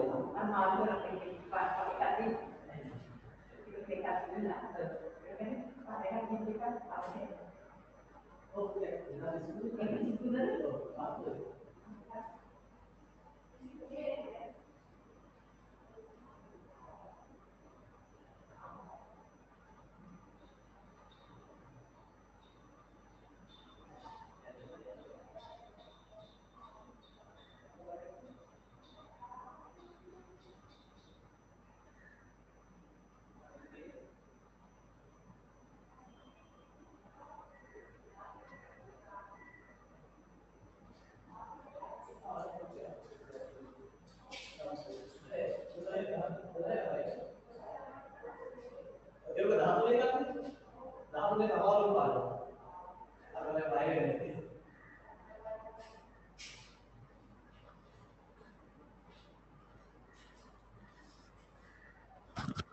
හරිද? ඉතින් මං කියා හිටියේ අන්න ඒ වගේ පොතේ කියන්නේ නේද බහුතරයක් දෙමව්පියෝ පහ වසරට යනකම් ළමයි ගැන ගොඩාක් ලොකුවට එහෙම කරදර වෙනවා හොයලා බලනවා. එතනින් පස්සේ නෑ. හරිද මම මේ ලැබ්නෙට් එකේ ඉන්නකොට වුණත් මට බලා ගන්න පුළුවන්. දෙමව්පියෝ 50ක් ආවොත් 45 දෙනෙක්ම විතර පහ වසරේ ශිෂ්‍යත්වයේ දෙමව්පියෝ වෙන්නේ. හරි ඒ තරම් ලොකු උනන්දුවකින් ඉන්නවා. හරි. හැබැයි පහ වසරේ ශිෂ්‍යත්වයෙන් පස්සේ ළමයා ගැන 6න් ඉඳලා ළමයා ගැන ලොකුට හොයලා බලන්නේ නැහැ. අර හොයලා බලන එක ටික ටික අඩු වෙනවා. ඒ ලෙවල් වලකට නෑ. ළමයාට නිදහස දීලා හොයලා බලන්නේ නැහැ. ළමයා මොනවද කරන්නේ කියලාවත් දෙමව්පියෝ වැඩි අවධානයක් නැහැ. බහුතරයේ ඒ අතර ඉන්නවා. සමහර දෙමව්පියෝ ඕක තේරුම් අරගෙන සමහර දෙමව්පියෝ ඉන්නවා ඕක දන්න. හරි. ඕක තේරුම් ගත්ත දෙමව්පියෝ ඉන්නවා. එයාලා පහ වසරේදීත් මං කියන්නේ පහ වසරේදීත් උනන්දු වෙන්න ඕනේ. අපි පහුගිය කොරෝනා කාලෙත් අපි පරිස්සම් වෙන්න ඕන. නැත්නම් අපිට ඒ කාලෙම කොරෝනා හැදෙන්න පුළුවන්. පහ වසරේ පන්තියේදීත් ළමයා ගැන හොයලා බලන්න ඕන.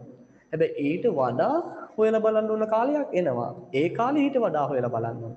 අපි කලින් කොරෝනා පළවෙනි රැල්ලේදී අපි පරිස්සම් වෙන්න ඕන. හැබැයි දැන් අපි ඊට වඩා පරිස්සම් වෙන්න ඕන තැනක් ඇවිල්ලා. අපි ගොඩක් දුරට එදා තරම් සමාජයට අද පරිස්සම් වීමක් නැහැ. හරි. එදා පරිස්සම් වුණ ප්‍රමාණය අද පරිස්සම් වෙන්නේ නැහැ. හරි. දැන් උනත් නේ ටවුන් එකට ගියොත් මිනිස්සු ඕන තරම් ඉන්නවා එහෙම වෙලෙ. හරි. පැහැදිලිද? ඉතින් මේ කොරෝනා කතන්දරේ ටිකක් බරපතල වෙලානේ තියෙන්නේ. ඒ නිසා බොහෝ දුරට තව මාසෙකමාරක් දෙකක්වත් යනකම් මං හිතන්නේ පන්ති පටන් ගන්න සුදුසු වාතාවරණයක් තේවි කියලා. ඒකෙන්ද අපිට සම්පූර්ණ සිලබස් එක මං හිතන්නේ ඔන්ලයින් වලින්ම ඉවර කරන්න වේවි. ඉලෙක්ට්‍රොනික්ස් එකත් ඔන්ලයින් වලින්ම කරන්න වේවි. ඒක නිසා ඉතින් අපි පුළුවන් විදිහට ඒ හැම පාඩමක්ම ඔන්ලයින් විදිහට කරමු. කරලා ඉතින් පේපර්ස් ටිකක් වැඩිපුර කරලා විභාගෙට හිමීට සූදානම් වෙමු. හරි. 6 වෙනි එක ලිව්වා. 7 වෙනි එක ලියමු පොතේ. බැටරි 7 වෙනි එක ලියන්න බැටරි බිඳුණු උෂ්ණත්වමාන හා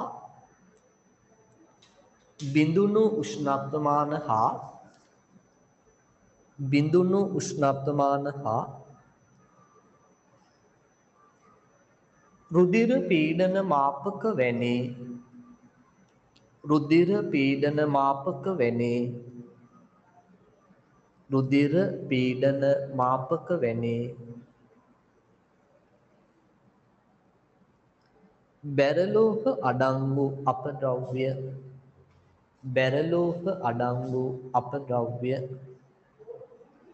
බැරලෝහ අඩංගු අපද්‍රව්‍ය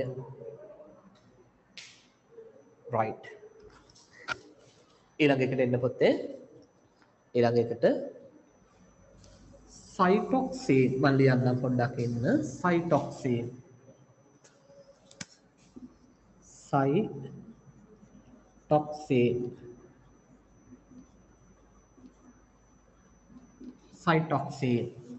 සයිටොක්සින් කමාවක් ජීනොටොක්සින් කමාවක් දාලා ලියන්න ජීනොටොක්සින්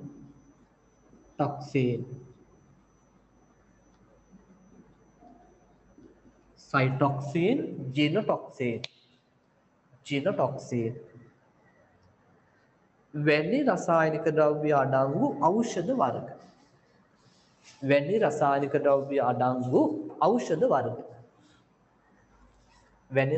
ද්‍රව්‍ය අඩංගු ඖෂධ වර්ග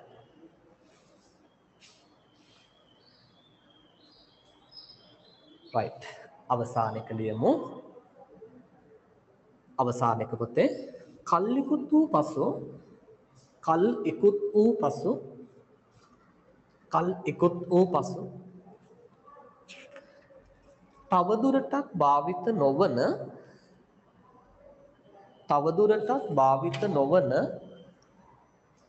තවදුරටත් භාවිත නොවන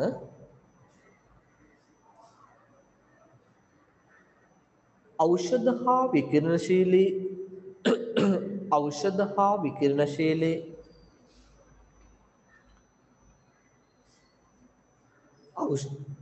ඖෂධ හා විකිරණශීලී අපද්‍රව්‍ය අඩංගු විකිරණශීලී අපද්‍රව්‍ය අඩංගු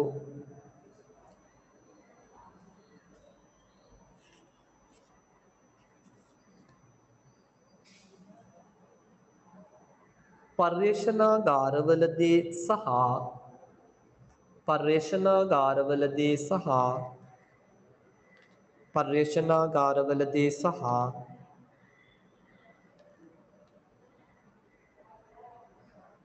පරමාණුක වෛද්‍ය කටයුතුවලදී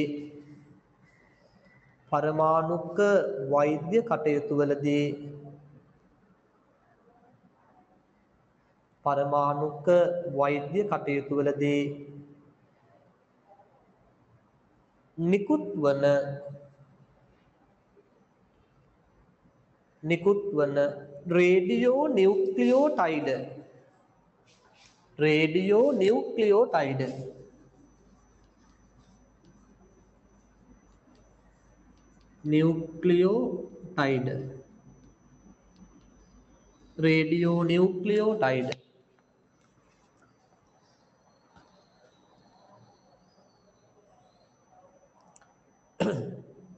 සහ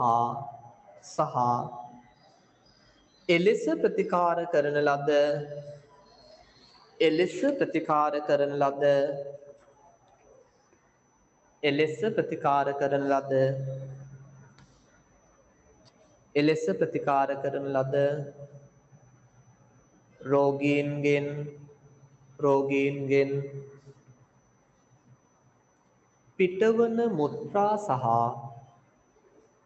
පිටවන මුත්‍රා සහ මල අපද්‍රව්‍ය ටිකක් දිගයි ඒක. පිටවන මුත්‍රා සහ මල අපද්‍රව්‍ය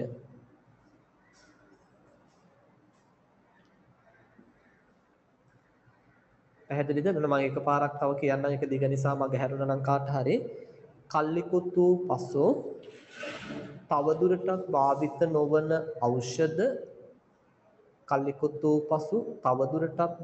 නොවන ඖෂධ හා විකිරණශීලී අපද්‍රව්‍ය අඩංගු පර්යේෂණාගාරවලදී සහ පරමාණුක වෛද්‍ය කටයුතුවලදී නිකුත් වන විකිරණශීලී අපද්‍රව්‍ය අඩංගු පර්යේෂණාගාරවලදී සහ පරමාණුක වෛද්‍ය කටයුතුවලදී නිකුත් වන රේඩියෝ නියුක්ලියෝටයිඩ් කියන්නේ එතන විකිරණශීලී අපද්‍රව්‍යයක් විදිහට අපි සැලකන එක. රේඩියෝ නියුක්ලියෝටයිඩ් සහ එලෙස ප්‍රතිකාර කරන ලද රෝගීන්ගෙන් පිටවන මුත්‍රා සහ මල ද්‍රව්‍ය. ඒතර යාළගේ මුත්‍රා සහ මල ද්‍රව්‍ය වලත් ඒ විකිරණශීලී අපද්‍රව්‍ය රේඩියෝ නියුක්ලියෝටයිඩ් වගේ දේවල් තියෙන්න පුළුවන්. ඒකයි අපි ඒවත් එතනදී සලකන්නේ. පැහැදිලිද? right. ඊළඟට අවසානයකට එනවා මම උපද්‍රවකාරී අපද්‍රව්‍ය වල 4 වෙනි කාණ්ඩයේ පොතේ විද්‍යුත් හා ඉලෙක්ට්‍රොනික අපද්‍රව්‍ය කියන එක. ඒතර ඒක ලියන්න දෙයක් නැහැ. ඔක්කොම ඔයාලට මම print කරලා දීලා තියෙනවා. අපි කියවගෙන යමු. එතකොට දැන් මේවා නැවත නැත්නම් අපිට ආකාර කීපයක් මේකේ හඳුනා ගන්න පුළුවන් පොතේ. පළවෙනි එක කියනවා ගෘහාශ්‍රිත උපකරණ. ඉතින් අපි දන්නවා අපේ ගෙවල් වල පාවිච්චි කරන පොතේ ටීවී යන්ත්‍ර වෙන්න පුළුවන්, රේඩියෝ වෙන්න පුළුවන්, වායු සමන යන්ත්‍ර වෙන්න පුළුවන්, රෙදි සෝදන යන්ත්‍ර වෙන්න පුළුවන්. හරි. මේ හැම දෙයකම මොනවද තියෙන්නේ? මේ විද්‍යුත් හා ඉලෙක්ට්‍රොනික අපද්‍රව්‍ය තියෙනවා. පැහැදිලිද? මොනවද මේ රික්ත ශෝධන කියන්නේ? ඔකේ හම්බ වෙනවා වලට රික්ත ශෝධන. වැකියුම් ක්ලීනර් කියලා කියන්නේ අර බිම වැකියුම් කරන්නේ. දැකලා තියෙනව නේද? හරි. මොප් කරනවා නෙමෙයි. මොප් කරනවා කියලා ටයිල් එක ක්ලීන් කරන එක ගන්න. එහෙම නෙමෙයි. අර දූවිලි එහෙම ගන්න. ඔය වාහනයක් එහෙම සර්විස් කරන අපි වැකියුම් ක්ලීන් කරන්නේ. නේද? අර දූවිලි එහෙම අර කාපට් අස්සේ තියෙන එහෙම ගන්න. ආයෙක තමයි ඔය රික්ත ශෝධන කියලා සිංහලෙන් කියන්නේ. හරි. ඊට පස්සේ දෙවෙනි එක කියනවා කාර්යාලීය උපකරණ හා තොරතුරු හා sannivedana උපකරණ. උදාහරණ කියන්න යන්නේ නැහැ පුතේ. උදාහරණ කියවලා තියාගන්න. අමාරු දේවල් නෙමෙයි. ඊළඟට විනෝදාස්වාදය හා පාරිභෝගික ඉලෙක්ට්‍රොනික උපකරණ රූපවාහිනී යන්ත්‍ර VCR DVD CD දාමන යන්ත්‍ර ගුවන් විදුලි යන්ත්‍ර VCR කියනවා දන්නවද VCR ඔයාලා ඒ කාලේ නම් තියෙන්නේ නැතුව ඇති අපි ඕකට සාමාන්‍ය ඩෙක් පීස් කියලා කියනවා ඉස්සර තිබුණ පුතේ මේ ටිකක් ලොකුයි ඒකෙත් අර ඔයාලා කැසට් පීස් දැකලා තියෙනවද කැසට් හරි ඒවට වෙන සිංහල නම් තියනවද මන්දා අර පටියක් කියන්නේ පුතේ දැකලා තියෙනවද පොඩි ජෝතිපාලගෙම සින්දු ගහලා තියෙන කැසට් පට තියෙන්නේ ඒ වගේ ලොකු එකක් තිබුණා ඉස්සර ගොඩක් ලොකුයි හරි ගොඩක් ලොකුයි කියන්නේ එච්චර ලොකු නෙමෙයි පිටුවෙන් භාගයක් විතර මෙන්න මේ හරි පිටුවෙන් භාගයක් විතර ඒකෙත් තියෙන ලොකු අර ටේප් එකක් අර වගේ රවුන්ඩ් එකක් තියෙනවා දෙපැත්තේ මේ රවුන්ඩ් එක මත මේ ටේප් එක යනවා මේ VCR කියලා කියනවා. ඔකට ඉංග්‍රීසියෙන් කියන්නේ මම හිතන්නේ කියන්නේ මොකද දික් කරලා කිව්වොත් මට මතක තියෙන විදිහට virtual cinema recorder ඔන්න ඔහොම එකක් තිබුණේ.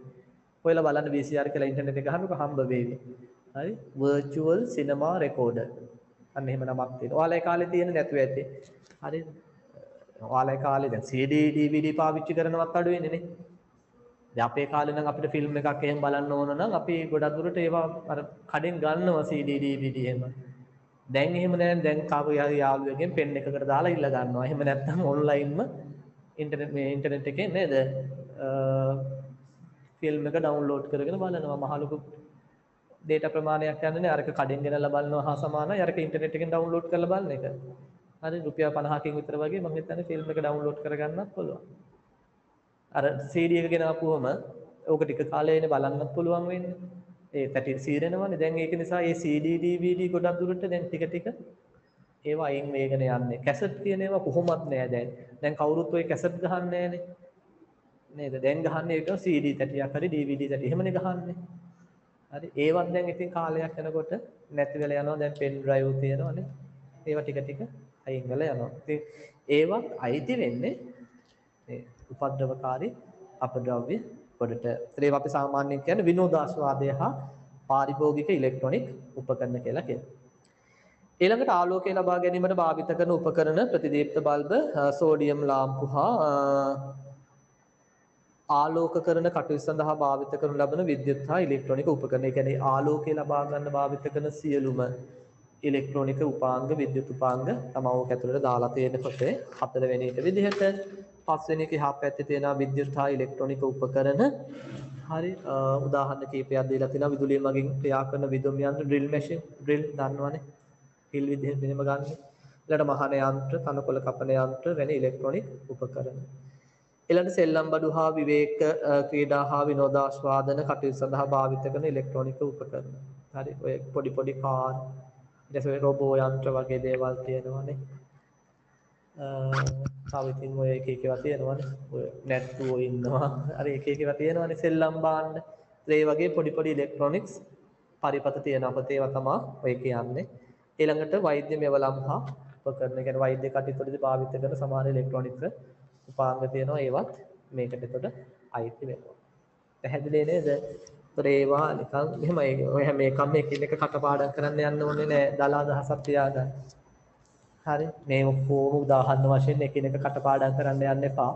ඒක තේරුමක් නෑ. හරි දලා අදහසක් තියාගන්න පොදුවේ.